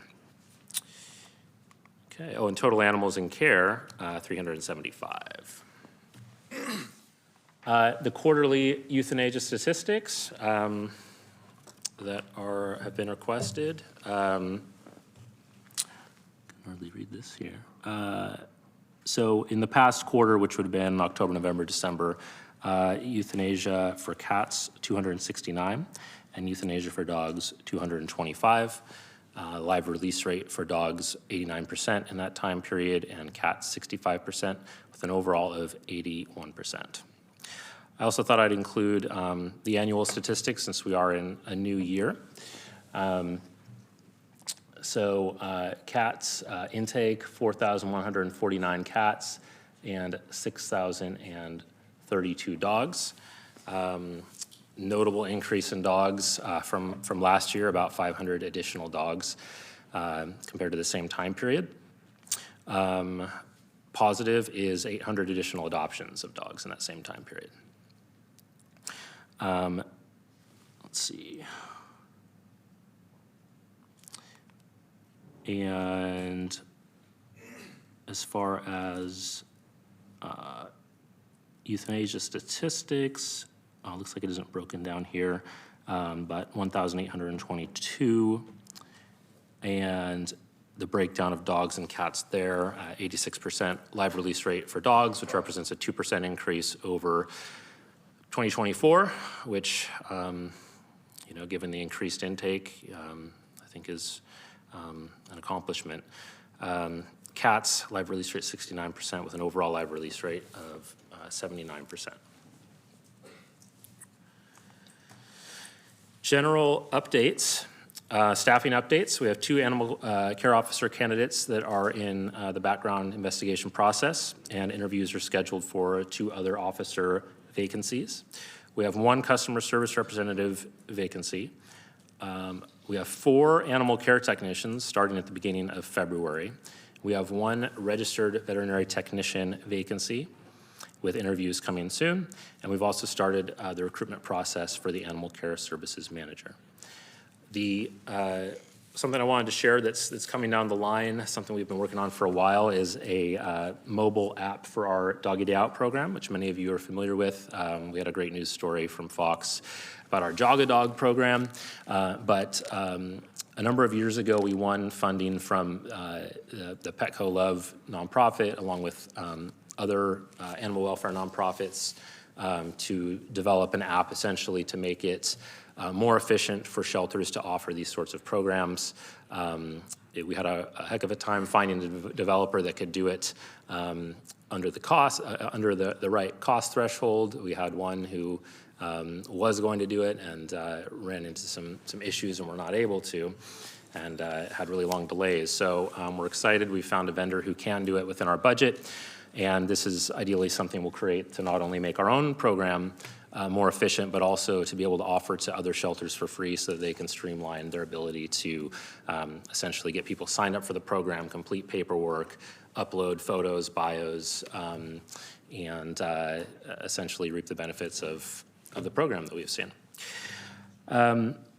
The request for proposals for policies and procedures, several consultants have submitted bids. Proposals were due on the 16th, so just a few days ago, and a panel of Community Development Department staff will make the selection.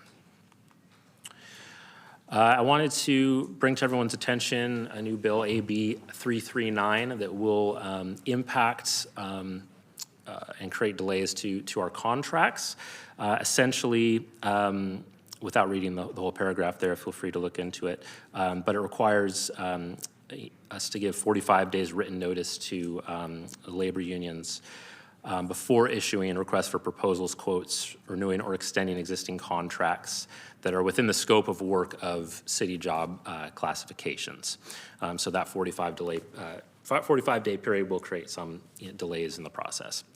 As far as the site improvements, we are awaiting the final budget from Public Works. We are hoping to have it by this week or next. The initial project cost for the interim improvements came in way over budget. We've been working on that to reduce costs to approximately $600,000. So we are just waiting for the budget on that to see what would be feasible.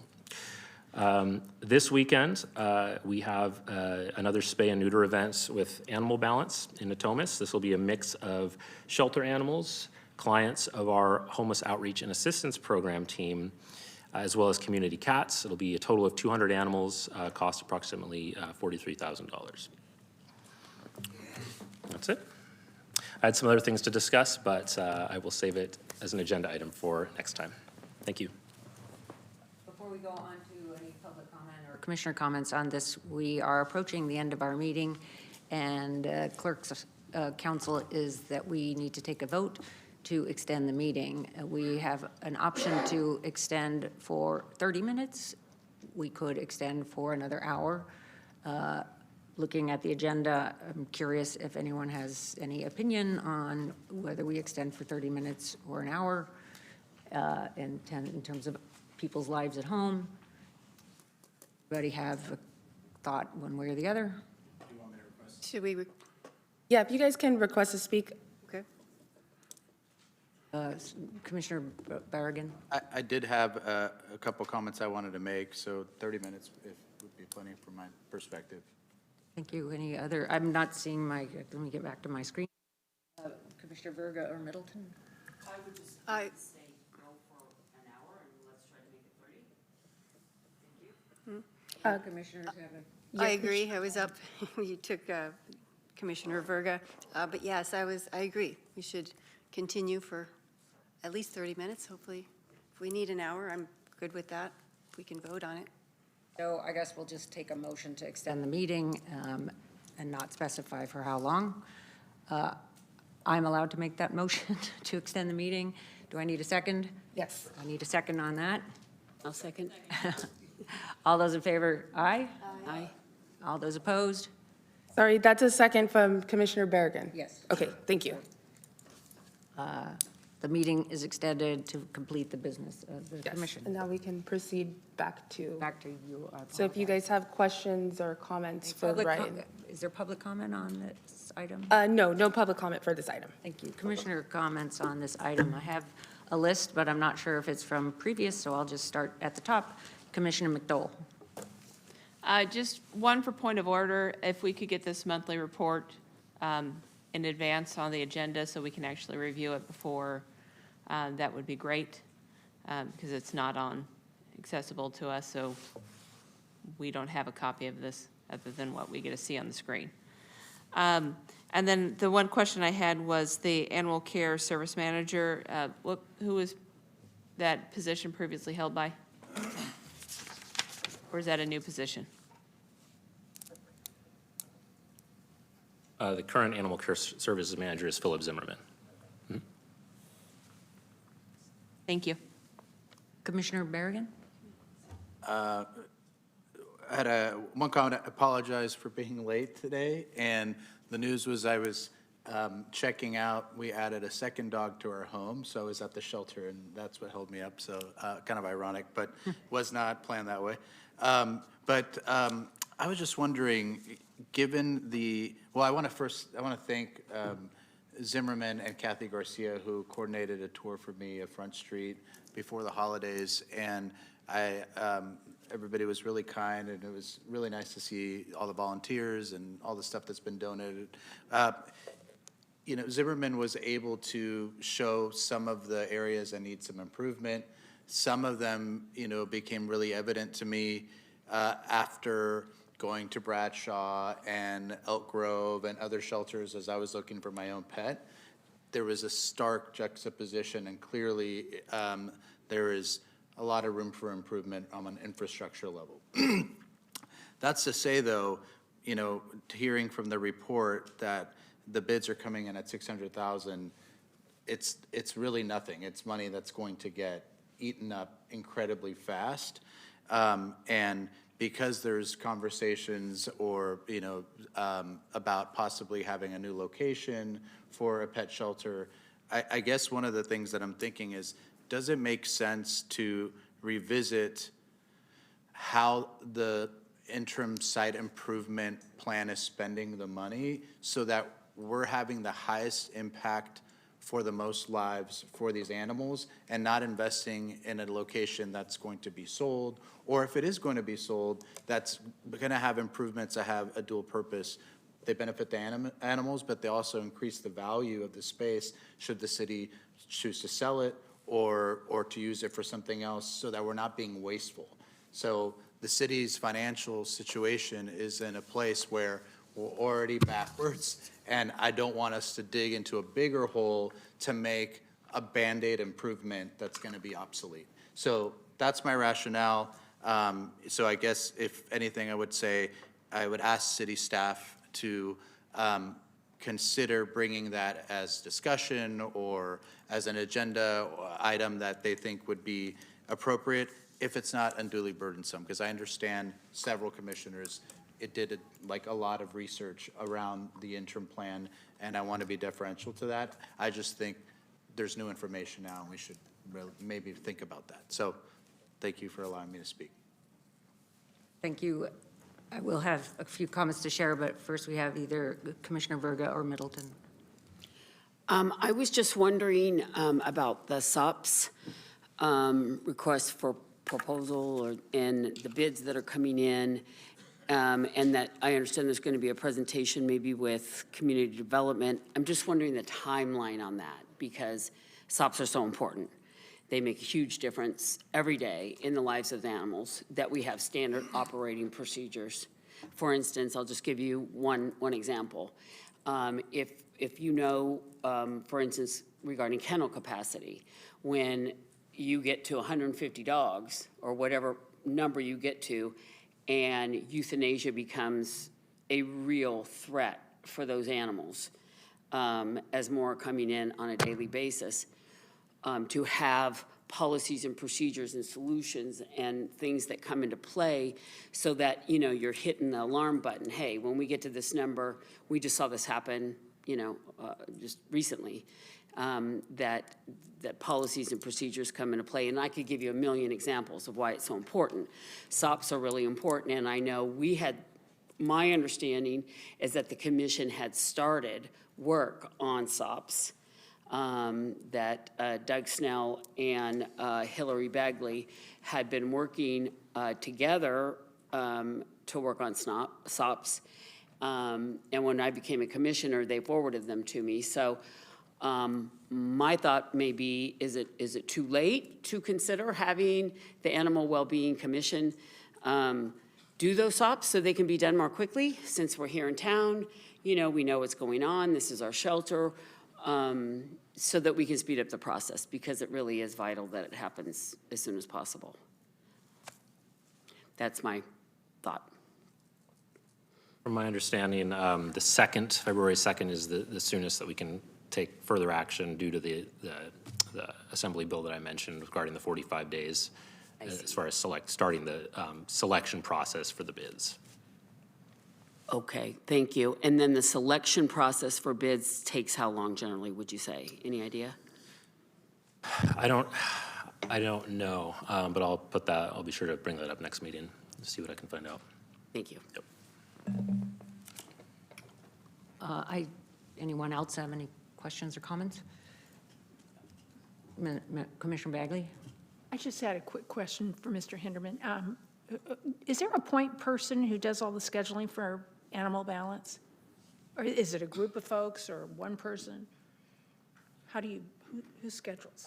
It's a collaborative effort, but we do have an administrative analyst who kind of takes the lead role on scheduling. Okay, I just wondered. Thank you.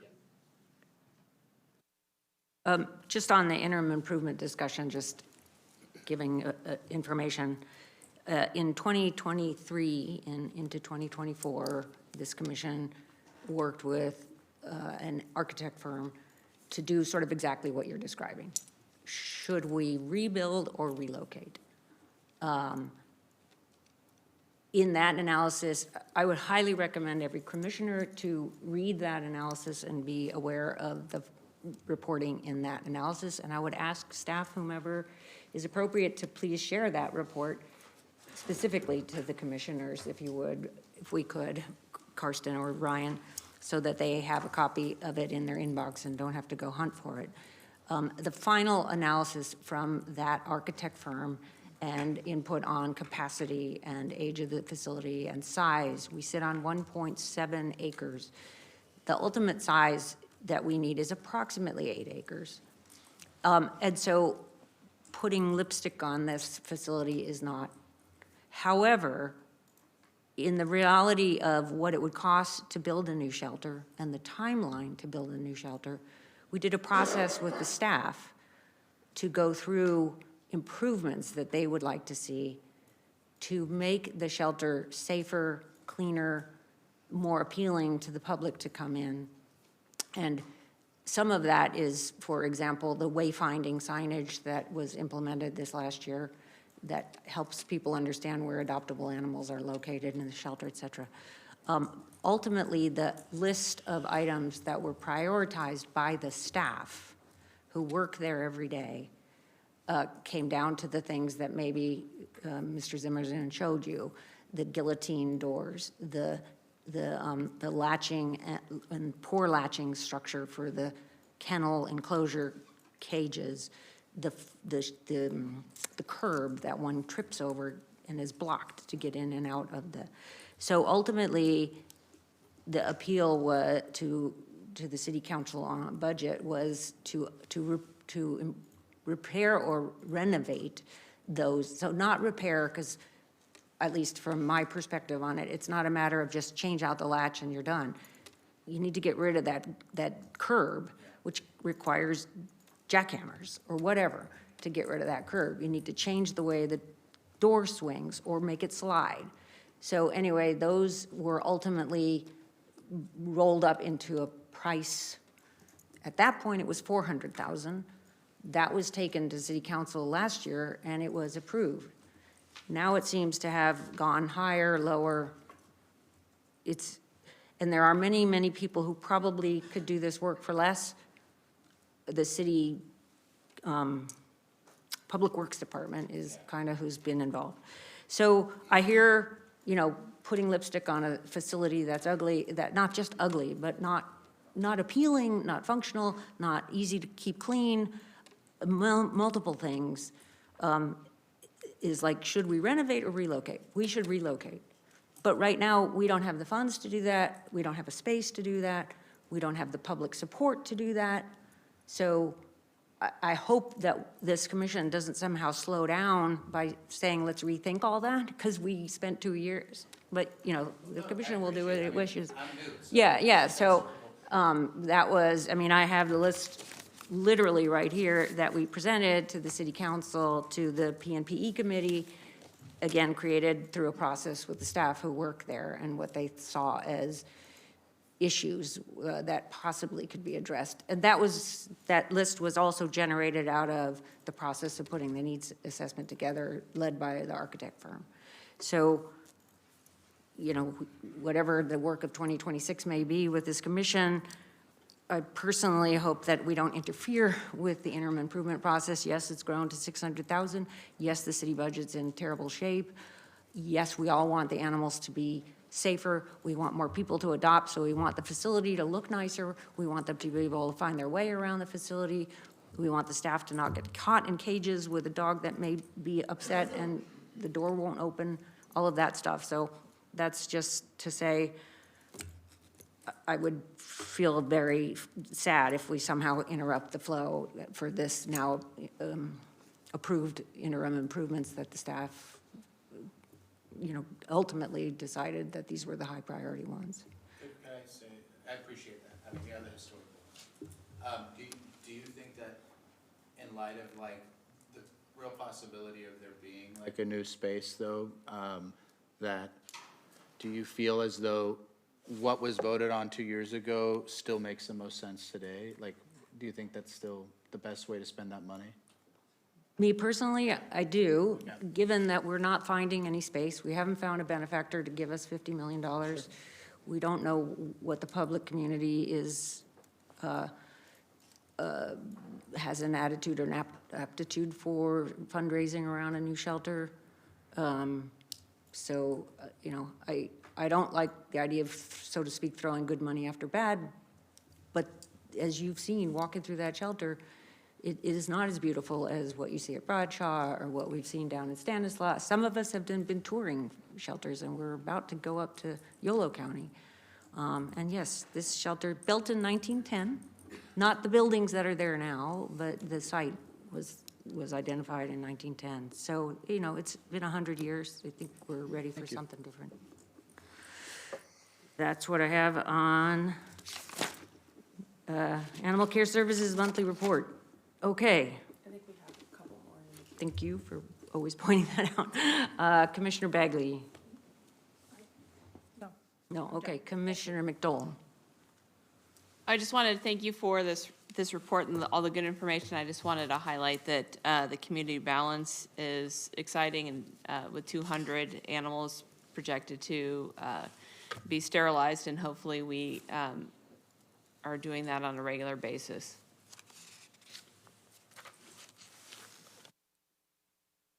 Thank you. Anyone else? Agenda item 6, City of Sacramento Animal Wellbeing Commission 2026 Work Plan.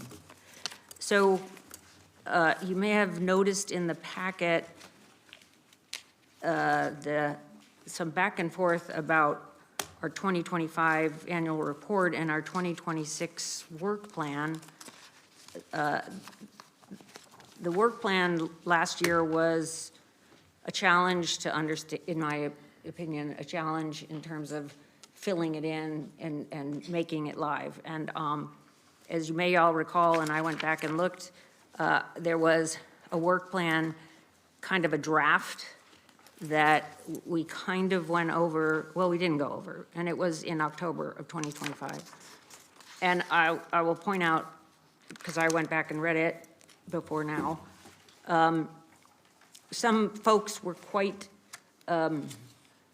enthusiastic about their efforts. And so, for example, Commissioner Christie and Commissioner Hayes had put a lot of ideas out, and we kind of put those ideas into the format. But honestly, those really haven't gone anywhere. No disregard to Commissioner Christie or Commissioner Hayes. It really was, we didn't focus on a work plan. We focused on a lot of discussion about stuff, but we didn't focus on work this past year. We had a lot of dialogue, a lot of concerns, a lot of engagement, but we didn't really focus on what is this commission going to work on. I will thank Commissioner Garcia, who kept plugging forward on translations of brochures, which she got completed into Hmong, Vietnamese, Russian, I'm not sure the languages, but she completed those activities, which were on a work plan that we never actually got to go through. And so Commissioner Bell, I know, also worked on some community neighborhood meetings, et cetera. Commissioner Bell and I worked on a project around reaching out to vets in the community. But frankly, the work plan wasn't really utilized in the way that I had proposed it, and that was fine. There was a different chair, and we had a lot of other public dialogue on a variety of things. So I'm not proposing that we sit here tonight and fill this out at all, but if you look at this structure of a template and you look at the ordinance, which was included in Carson's documentation, you should see that it is exactly what our assignments are through the ordinance. And so I would encourage folks, the new chair can adopt this, can drop it, can do as is the wish of the commission. But you know what we're supposed to be looking at is how do we encourage low-cost spay-neuter services and identify funding, and not necessarily turning to the city. But so Chair Hefner launched a campaign last year to try to pay for an animal balance event. Some of us commissioners supported it financially, not enough to pay for the whole thing, so grant dollars had to be put in for that. Ensure shelter meets standards of the shelter veterinaries guidelines. That's another, I think that ties to the audit and some of the discussions in the audit. Promote awareness of programs at the shelter. Some of us are in fact working with the volunteer coordinator to try to support locations for low-cost vaccine services. We're doing that through collaboration with shelter staff. For example, the volunteer coordinator who reached out and asked if we could help through our relationships with our city council members. We can't send something to all of you. That would be a violation of the Brown Act, but a couple of us have close relationships, so to speak, with their council member who appointed them, or maybe with the mayor, to ask about waiving fees to use city property to hold vaccines. Because right now, we're being charged for porta potties, we're being charged for parking spaces, we're being charged to use access to a room to vaccinate cats by city services. So money is just going back and forth between the city services, and it's sort of like, can we approach, can we have a group that's looking at how do we help promote programs at the shelter, such as free vaccine programs? Animals available for adoption. I think that's where the brochure comes in. That was work that Kathy did to try to have things to take out to the meetings that she and Denise have gone to hand out literature. Some people are like me, they're old school, they want literature. And so importance of spaying and neutering. I know that there has been some work by Commissioner Bagley on literature, but I don't know that anything happened with that. And the reality is it's not for me to do something with it. It's for each of us to say, do I work with Ryan, collaborate with Ryan to create a piece of literature that talks about how to tell the public the importance of spay and neutering, then work with Kathy's resources to get it translated into Russian or Spanish or Vietnamese. There's work to be done. It's kind of thinking and learning. So for example, Commissioner Hayes wanted to do some social media activities. At least we never got a report back from her because we never went through this work plan together. So we never got a report back from her on what happened on her social media efforts. I'm not entirely sure, but I think she frankly got shot down. I don't know who or how or what, but because we never went back to the work plan and said, hey, who's working on this idea to get more TikTok or whatever it was, we never went back to that. And so I'm offering this as a tool. I just created it as a spreadsheet 2 years ago to try to help the then commission members to put some focus together. I'm looking at Commissioner Christie, who has been working a bit on an idea of doing a spay and neuter capacity analysis, a white paper on what is the capacity in this community, this geographic area for spay and neuter. If we keep saying to everybody, we need more spay and neuter, we need more spay, you should be talking to so-and-so over here, you should be partnering with them, you should be working. Well, we're trying to gather that information in a white paper and say, these are all the people we've talked to, this has been their response, these are the number of vets they have. The thing about Yolo County and somehow the clinic in a can should be an answer, the interview we had with the executive director is, no, that is not the answer. I don't have no idea how that ended up in the audit as an answer, because she's like, we're just replacing a 2-table room with a 2-table room. It's not going to increase high volume, high quality spay and neuter. So I offer this, or it was developed as a way to capture what's in our ordinance and what are we doing. And we might not do something on each of these things, but I sure hope that this is how an agenda gets built, because we're working on encouraging low-cost spay and neuter, or we're working on importance of, promoting awareness of animals available for adoption, that sort of thing. So that's sort of the end of my presentation per se. Is there any public comment on this topic? We need to also correct, as was pointed out to me earlier, and for example, we talked about taking a look at your agenda document. If you see that this item says recommendation, receive and file, that was an incorrect commentary on the agenda. It should have, per the city clerk's direction, it should say review and comment. And so we get to review and comment on this. We are not taking a motion on it. We can review and comment on it. I basically will say to you that if you want to work on something, you decide what you want to work on. You think about what the project looks like, which commissioners would be involved. If you want to tour other facilities and learn how they got funded, when were they built, bring that information back to us. That's a little bit of what those of us who've been touring other facilities are trying to do. I have a ton of pictures of Stanislaus, for example, and Bradshaw, but I've never gotten around to putting a presentation together. So that's what that tool is about for you all to use if you wish. With that, I'll take public comment if there's any public comment on this topic. Thank you, Vice Chair. We do not have any speakers for this item. Can I make a public comment? Is it too late? If you have one for this item, you can go ahead and bring it up. You want my seat paper? My name's Andy Borovansky. I volunteer over at Animal Control. And I would just like to say I'm pleased to hear that you took a tour, and I urge all of you to take a tour and spend some hours over there and see exactly what they're up against. I would like to make comment about Fix Front Street, and not to criticize you guys, your heart's in the right place, but there's been a lot of news, a lot of stories out there criticizing animal control, and it's not constructive criticism. It's they're doing this, they're doing that, we got to stop them, rather than, like you just mentioned, collaboratively, we got to get together, and I think that's important. I think everybody's got to come together, and we got to fix what's wrong. Is it archaic? That's by far, it's probably the oldest facility around, and there are still original buildings from back then.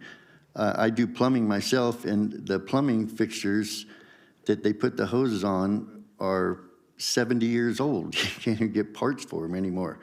But my point is, I think Fix Front Street, whether it's you, Ms. Verga, or somebody else, the East Sac News, they seem to criticize a lot of the employees, name the employees. I mean, that kills the employees. These employees are hired based on their love for the animals and their compassion for the animals, and yet they're strapped with the ultimate sacrifice of these animals at times. That's tough. That we have police chaplain coming in and talk to these people because it really does affect them. And I think naming them or pointing out their deficiencies rather than trying to help them, it really hurts the whole system. It doesn't do anything to improve. And I think it's important that if we're going to make comments about the facility, back up just a little bit and see what we can do to make it better rather than the comments that make it worse. Because I think these comments they tear it down. I'm sorry I don't have a prepared statement, but I've just been thinking about it the last few hours. And I just think that, you know, my own experience with Thank you for your comments. Your time's now complete. Thank you, sir. Thank you. Everyone gets 2 minutes, so thank you, sir. Members of the commission, Commissioner Berrigan. Well, I want to just acknowledge that work plan, and I think it's a great resource, and I hope this commission does continue to use something like that, because I think staying organized and, you know, I did 3 years in my neighborhood association, and one thing I learned there is, you know, it's easy to get together in a group and you have 1,000 ideas, but then you get nothing done. So picking 2 to 3 things that you really, all of us want to really focus on, I think is a very constructive way to approach our tenure on the commission in addition to what is being produced as part of the agenda. So just thank you. And I know it sounds like this is the first meeting I'm a part of that you're facilitating. I've really appreciated how well organized it is. So thank you for your service. And Kathy, I know you guys can't, you know, you've done a lot of terms. So thank you for that. But the other thing I wanted to say is in terms of projects and things I'd like to add to the work plan for myself, so that just so it's on the record. One, I'd like to work with city staff to maybe incorporate a translation widget like the Google Translate widget on the website. I think it's really important, you know, to whether it's Mandarin or Chinese, like with the board Kathy did, making the agendas accessible to people that speak different languages. It's so cost effective, incredibly easy, and I'm happy to work with the city, however, to make that happen. The other thing that I've been talking to different. I'm just. Oh, yes. Show me where you would think you would put that. I think that would be programs at the shelter, and then it would be incorporate Google widget, and then it would be Commissioner Berrigan, and it would be Commissioner Berrigan will reach out and collaborate with staff at the shelter. So that's how this could get used. Okay. But I don't run this. I don't know if the new chair and the new vice chair want to be working on that sort of capturing those ideas. But throwing ideas out is great, but how do we capture them, and when is the next report back on that? What is the best way to get that in the work plan then? I think that is going to be the new chair and vice chair to decide for how 2026 is going to be organized. Okay. And I appreciate what you're saying. Yeah. I just, we've had a lot of people say, oh, we need, and I'm not saying but oh, we need to do this, we need to do that, and it's like, are you saying you're going to own it, and when are you Yeah, gonna? I'm saying I'll own it. Yeah. I'll figure it out then Yeah. offline. And then the other thing I'm working on, just for the record, is been meeting with neighborhood associations, but I'm going to circulate a survey because I think it's important to get the community's input on their experience with Front Street, their experience with, you know, the charges that this commission has. How can we increase accessibility? I want to get all that input, and then we have some real data that we can share on the record that staff can leverage however they want. So that's another project I have in the works, and I guess I'll just deliver something when it's ready. Well, and I don't know, I'm looking at Carson, if you are going to circulate a survey as a person in the community or as a commission member. I'm circulating I've discussed this with my council member. They are aware that this is something I'm working on, and I intend to be fully transparent about a draft and work with city staff, hopefully, together, so that it's something that makes it out to the public before it gets circulated, but I'm not sure what the correct process needs to be, so. Yeah, just if it's coming from the Animal Wellbeing Commission, then we would need to have like a vote for everyone to agree to the survey before it goes out. Okay. And agree that it is in the name of the commission. Got it. We're just not doing anything in the name of the commission without the commission's approval. Okay, So, but if it, obviously, you know, individual members of society writ Could do large that, are right. free to Right. give surveys, solicit feedback from other members of the public. Council member can, or a council member or mayor. Correct. So if I have a draft ready and I've already kind of socialized it with a bunch of people, I could come to a meeting or ask staff to add it as an agenda item for discussion to present? That's correct. Okay. I think it should go on the follow-up log. That's right. It'll go on the follow-up log. So who, Okay. I don't know who keeps the follow-up log right now, but. Yeah, I would say just as long as it's not like you have a survey and you're giving it to the public and saying this is from the commission. Absolutely. whether- yeah, Totally you get know, that. Just making sure Yep. that's clear. Thank you. On the other hand, I might love to see that survey come out as a product of the commission. Yeah. So that we all Yeah. get to sort of like learn about it and make sure our district council members, et cetera, are supportive, informed, helping distribute it, et cetera. So Great. I would love to see a survey like that. Commissioner Garcia. Another one, I'm totally for the follow-up of the work plan. We've used that the last, year or two. It not only kind of organizes us, but it makes me look back and think, oh yeah, what did I sign up for? What have I done on that? Reaching out to some of the associations that Denise and I attended, we call ahead and we would actually end up on their agenda, so they knew we were coming so they could ask us questions. I think Philip went with us a couple times, so that was a big help. We just started reaching out to different districts and who was interested in having us at their meetings. And then you go back to the follow-up log, come back and report on it or put it in the work plan at a later date. But I'm totally for this and how we've used it so far. And via that, in a sense, she is speaking for the commission because it's on our work plan. So when they go out and meet with neighborhood groups, they tell them about the commission, they talk about what their knowledge is of issues going on at the shelter or whatever. Any other folks on the commission with additional questions or concerns? This was in your packet, so you could take a look at that. Okay. Commissioner comments, ideas, and questions. This is for commissioner members, and I'm going to suggest that this is a place to be sure that topics you want on the follow-up log are brought forward. Commissioner Verga Middleton. I just keep on muting and unmuting. I was just thinking that we might want to either have, Shannon, you mentioned those community clinics, either give a presentation or in the very least be able to share with the rest of the commissioners what the needs are for those community clinics in case we might be able to help with fundraising absent the city waiving those fees or otherwise getting the rest of the commission involved. I feel like that's an easier thing for us to be able to help out with, perhaps. Yeah.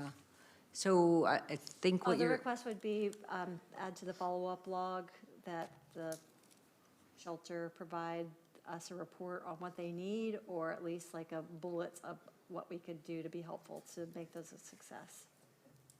okay, for the Community clinics. free vaccine clinics. Yep, thank you. I know, I'm just adding this in here, that at previous times, there have been presentations from shelter staff. We cannot compel staff to come to this commission and make presentations. We can invite them, but we cannot compel them to come.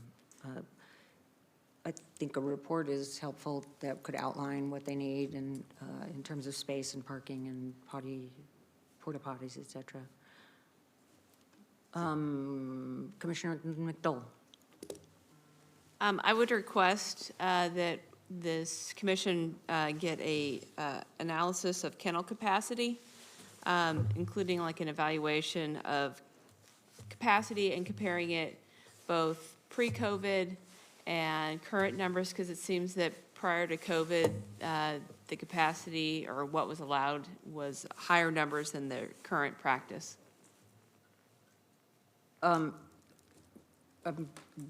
It'll go on the follow-up. I point you to the needs assessment. There is a full analysis of capacity in that needs assessment. Also, That was the one you funding- requested, by the way, for them to send back out to us all? Yes, yes. It's about 123 pages, just in case you want. Analysis, things will potentially require money. And so those of us who are saying we want this work done, where such analysis comes from is part of a discussion of where that money comes from to do analysis for things. So that's just a message that I've learned here. So you're saying, like, including impact of COVID, is that kind of?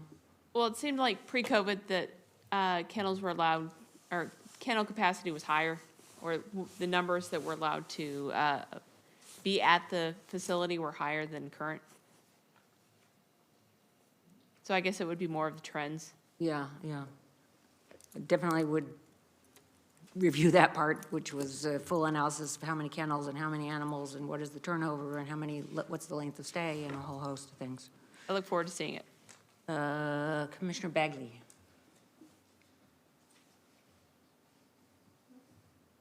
Thank you. I have two things I would like to see added on to the follow-up calendar. I'll start with the easy one. I would like, and I was prepared to actually move to vote when I walked in here tonight, because both of them are very important to me. One is an item to discuss the policies of spay and neuter on redemptions of animals as the policies are being followed. And, you know, our job as a commission is to involve ourselves with the strategies, policies, and programs of the shelter, and this would be one of them.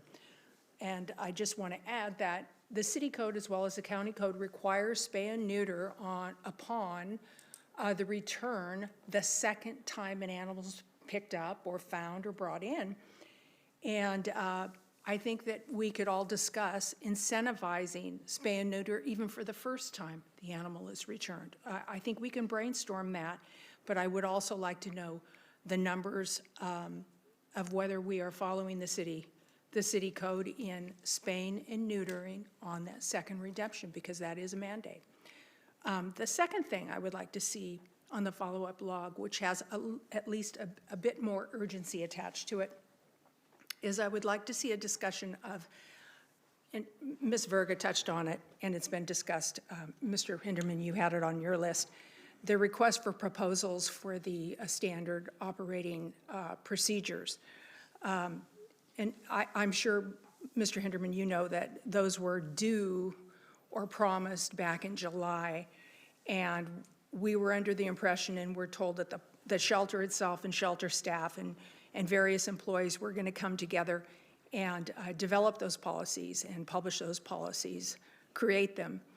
And that did not happen. And then the RFP went out for a vendor to come in and establish those policies. However, this commission, many people on the commission stand ready and willing to gather up SOPs from other shelters, other local shelters, other out-of-state or out-of-county shelters, as well as talk to staff, and certainly the legal ramifications of the policies.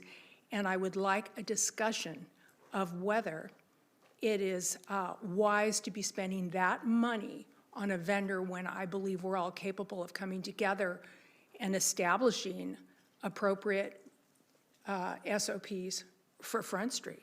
I think we can do it. And I say all this, both of those things, because it involves spay and neuter. Every dime we save can go to spay and neuter. And in a perfect world, we would find a building and we would have an extra vet crew and they would be dedicated to that, and that would be my ultimate goal. I do all the scheduling for MASH, for the animal balance for the county. In the last month, probably 2 months, I've talked to over 750 people. I can't even tell you how desperate people are for spay and neuter. They are so appreciative. They want it so badly. And these are people who've already had litters and they know what it's like to go through it. And they want it, but they can't afford. These prices are absolutely outrageous. And of course, MASH and Animal Balance, it's a free program. And I mean, I'm told this last weekend there was one in North Highlands, and I'm told that I heard the first day, I signed up 75 each day, and the first day they did over 85. So I just can't even emphasize it enough, and every dime we spend. If the city gave us $600,000 and we were able to reduce those, somebody calls them Band-Aid fixes, interim fixes, my gosh, I mean, we could spay and neuter so many more animals. And we could work on a plan where when we foster out an animal, that animal's already spayed and neutered, and we don't have to worry about whether or not it's going to be breeding out there, even for a week. And every animal, we could get ahead of this instead of behind it. And so, you know, you're going to hear me over and over for the new commissioners. You're going to hear me trying to save a dime and have it go to spay and neuter. There's no way we should be accepting money and sending it back and not spending it on spay and neuter. And I don't care who needs it, who wants it, give it to them. Because we're reacting, we're not preventing. So I would really like to discuss those two things. Okay? I would like those agendized. I think the first one has a sense of urgency attached to it, and that is the SOPs, and sending that out to a vendor and spending city money to pay people to come up with SOPs that we are capable of doing. Some of us have been advocating and been active in this business for close to 40 years. We can do this.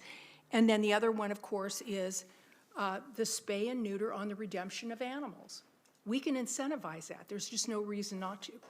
Okay? Thank you. Point of clarification, who keeps the follow-up log?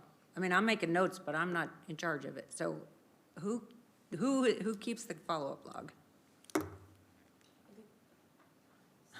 I thought. Well, I think it would be Animal Care Services staff who get notes from the meeting and then use those notes and meeting recordings to determine like what is going to be then agendized for future meetings. Thank you. Commissioner Verga Middleton? It's recorded. I mean, I know you're looking at me, I'm making notes, but I'm, yeah. Yeah. Commissioner Benedict? No. Sorry, we called on. I called on them and then I saw their name disappear. Kelly, go ahead and I'll go after you. Commissioner Benedict. Well, first, okay, I'm unmuted, thank you. First, I'd like to, if I can respond to Commissioner Bagley. For a minute. I agree 100% about the SOPs. I don't know if we can get a vote on that or somehow. No, we To can't. get it on the, okay, if we can get it at least on the, for future discussions, but. I think it's on the follow-up log. It's a great idea, and why spend money when we have people here that are very capable of that? I think that's a really good point. And I'd like to move to, for the commission to place as a priority on the follow-up log, hopefully somebody's keeping track of these, that any operational or policy changes that happen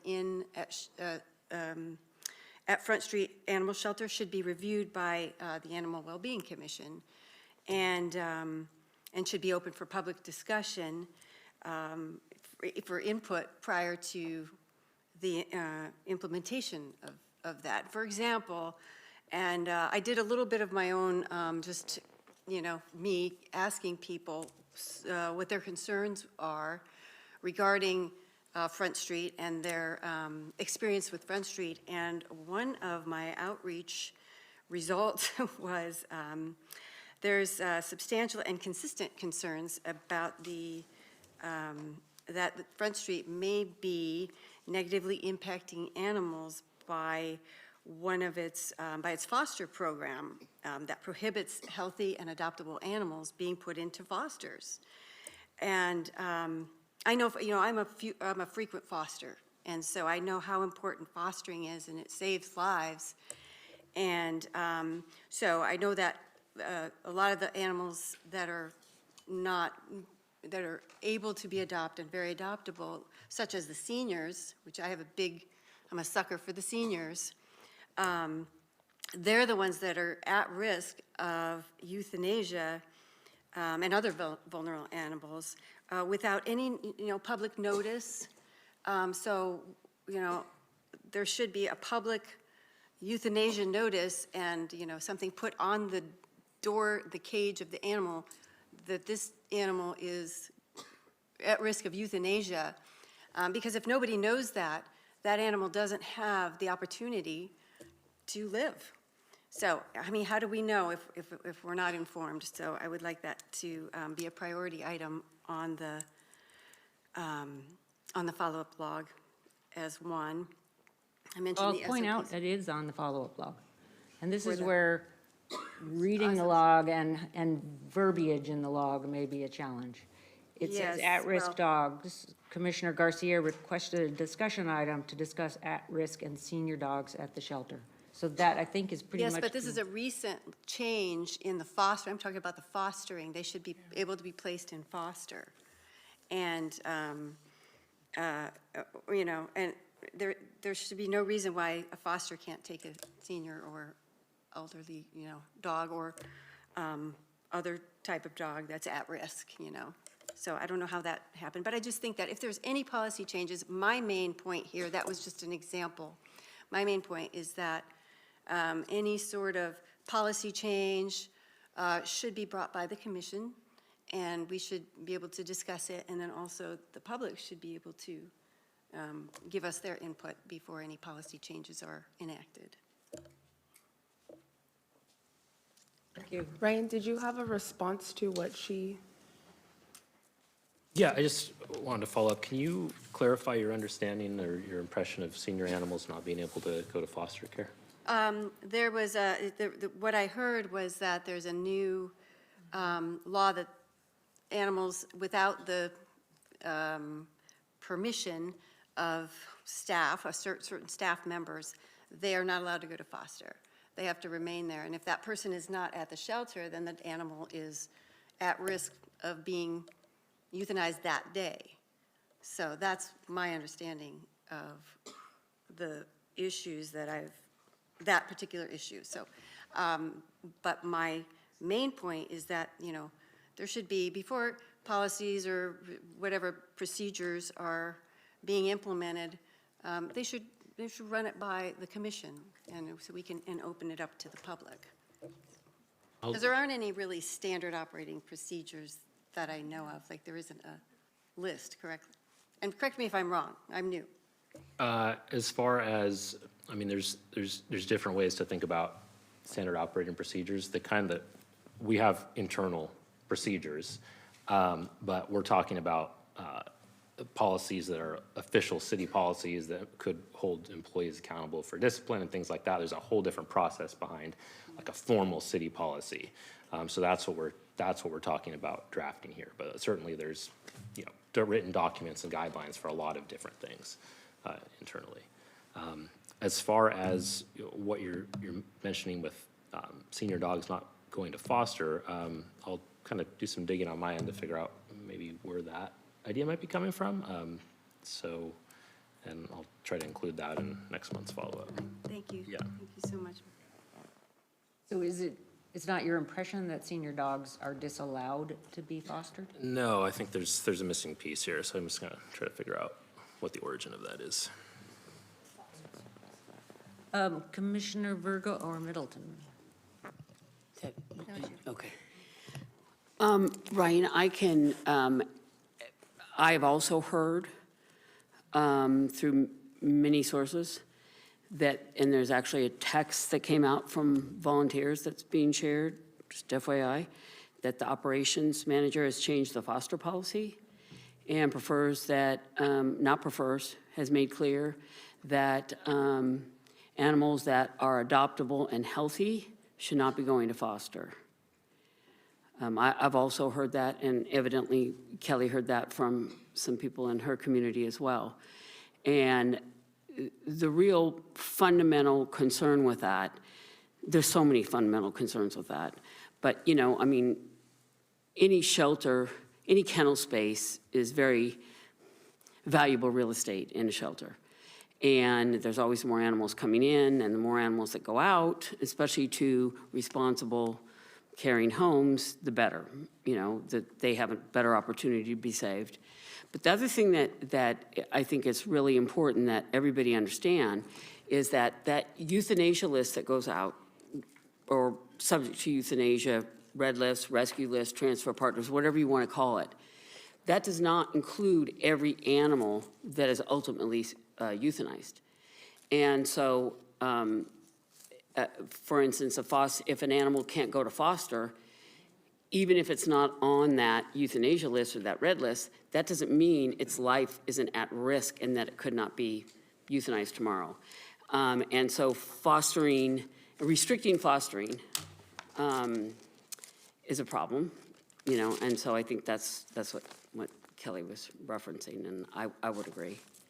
Okay, yeah, let me look into it and kind of clarify what exactly, what was, said, and then also rationale behind whatever was actually said, and I'll plan to report back.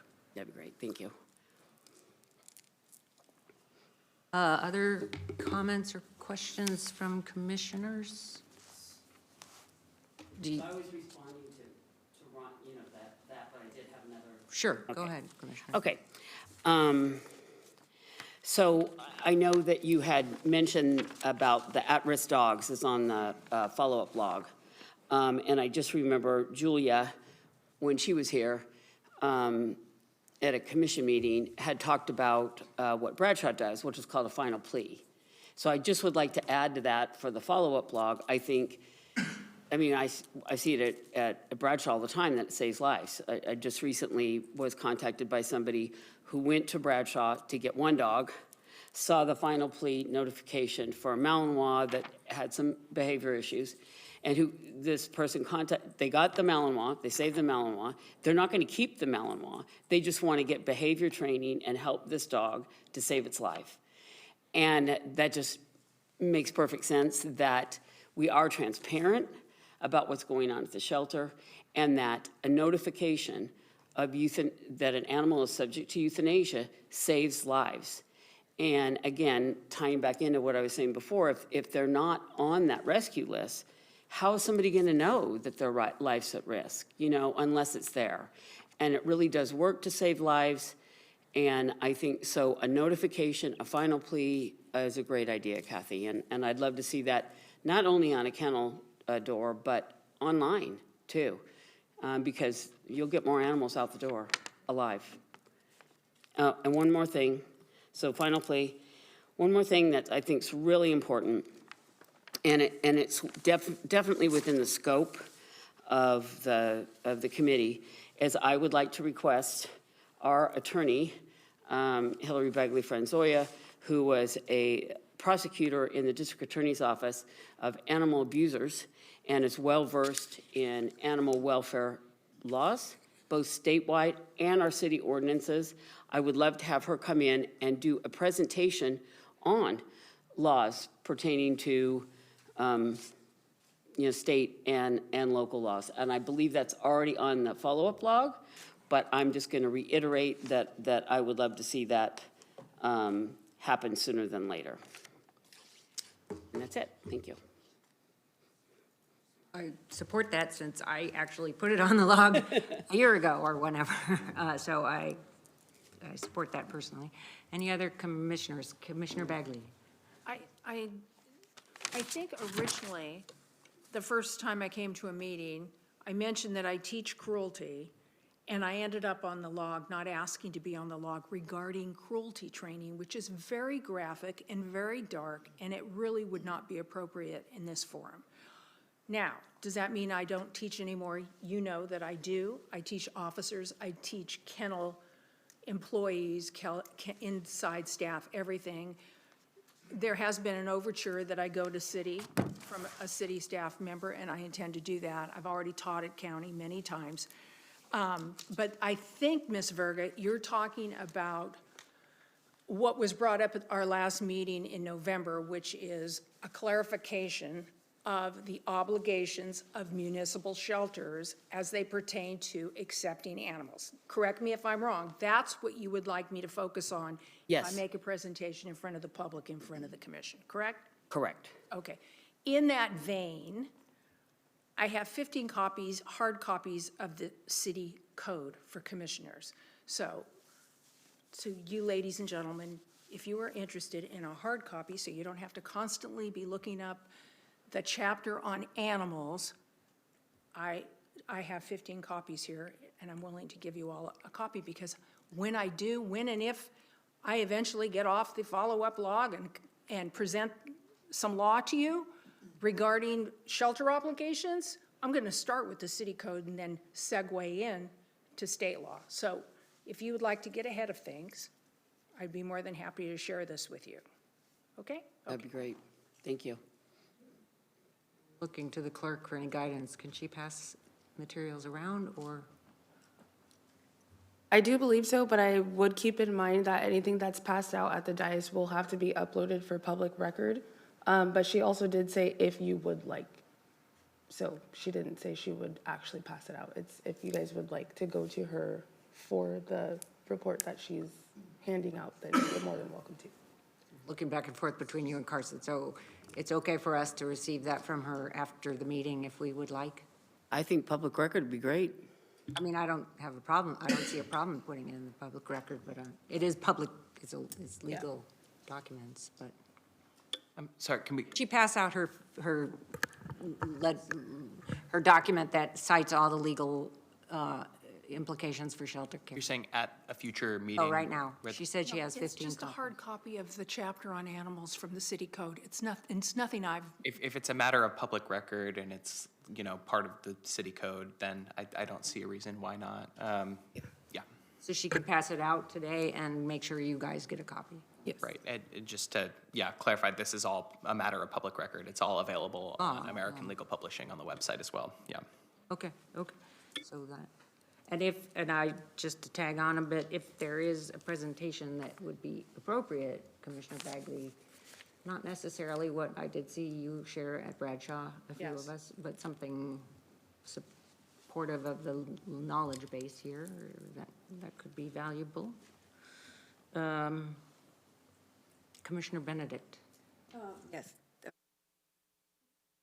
I just wanted to maybe clarify or maybe bring up a suggestion, if I could, about the follow-up log. Should we be selecting somebody to keep track of everything on the follow-up log?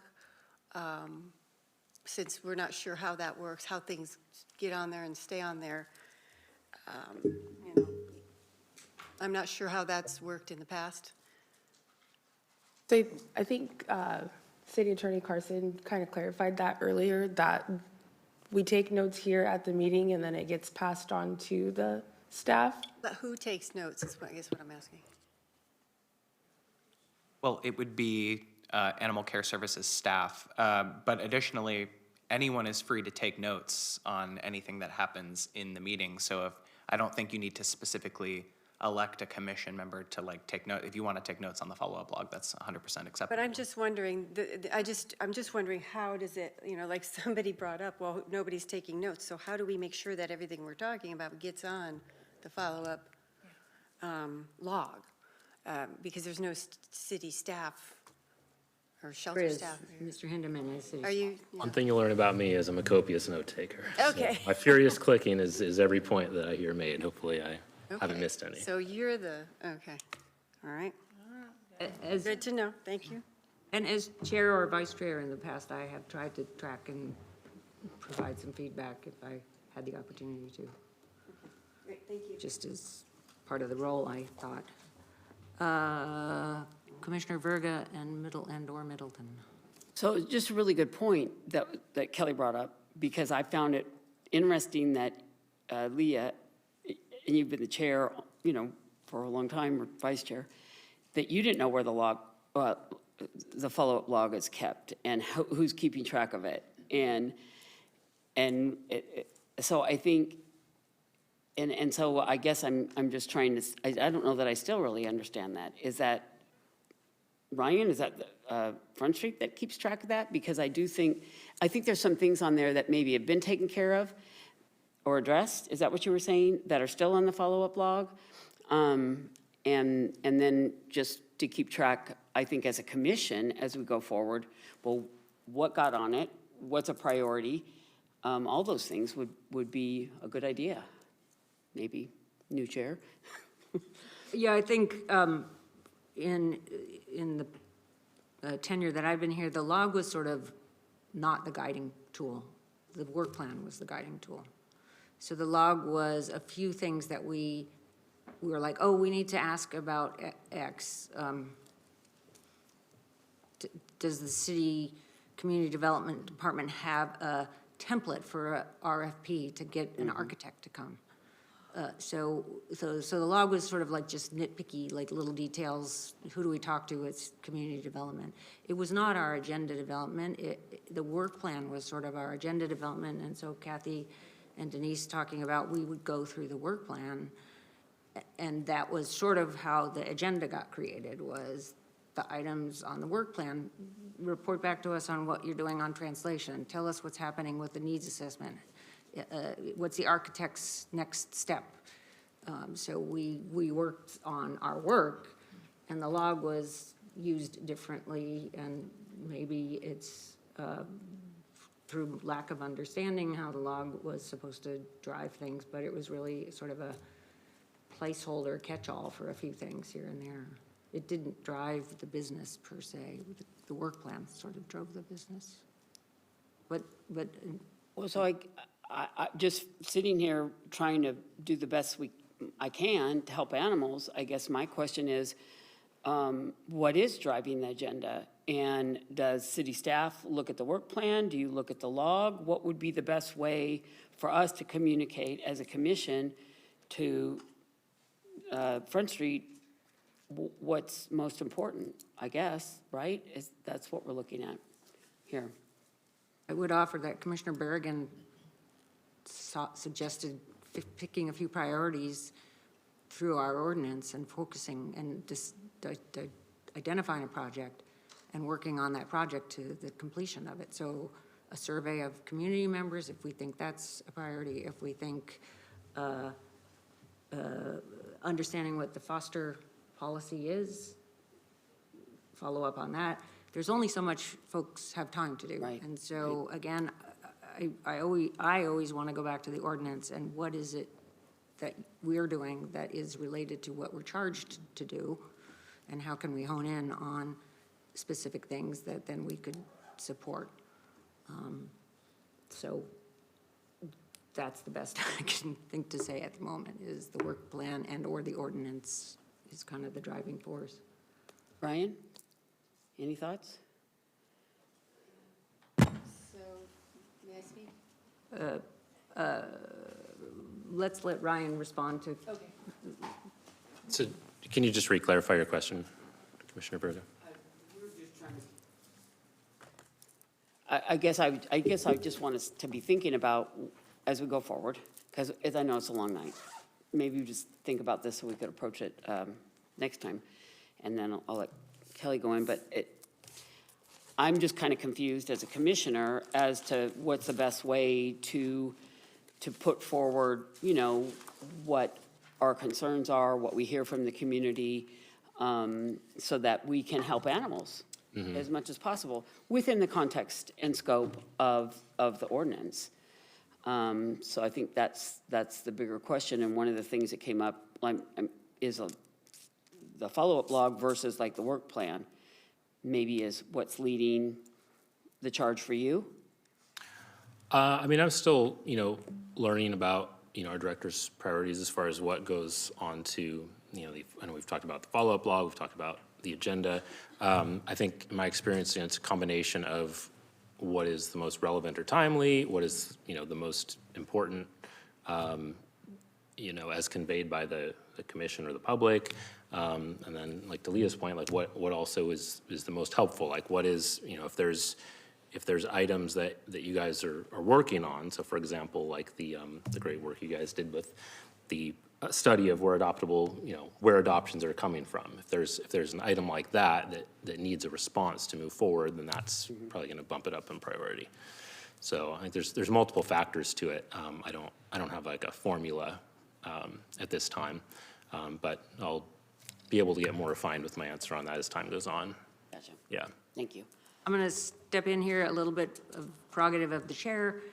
According to that clock, there's like 2 minutes left in this hour. We haven't asked for public input at the end of the agenda, and there is a single speaker for public input.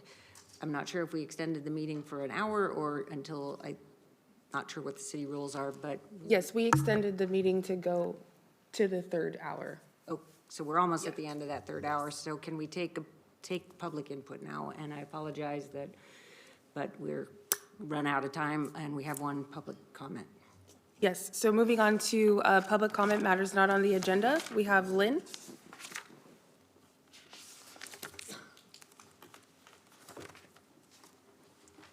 Hello, my name is Lynn Wiley, and I volunteered with Front Street for about 18 years until mid-2024.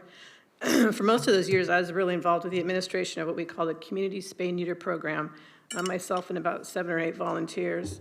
And I know there's been so much discussion about spay-neuter, but I don't believe that this program is particularly well-known or discussed. And I'm here tonight to make sure that everyone on the commission is aware of the program and to ask you to look into how it can be made more robust. So the program and its funding are codified. The language sits within a discussion of fees that are charged by the shelter.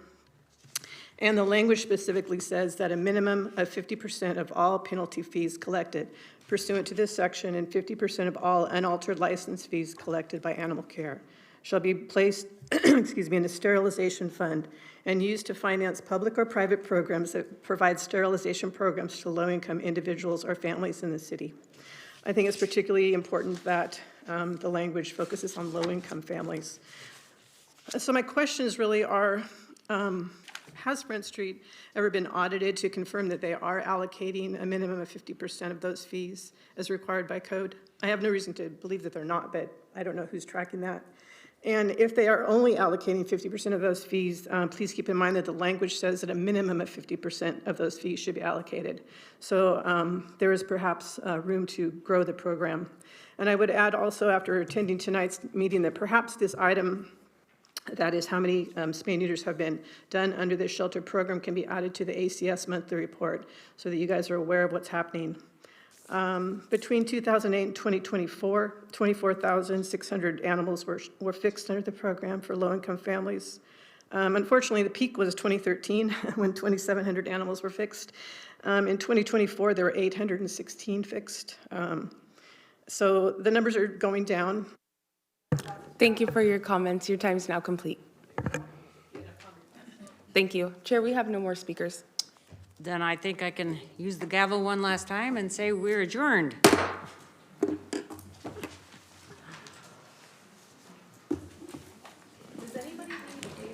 Yes, please.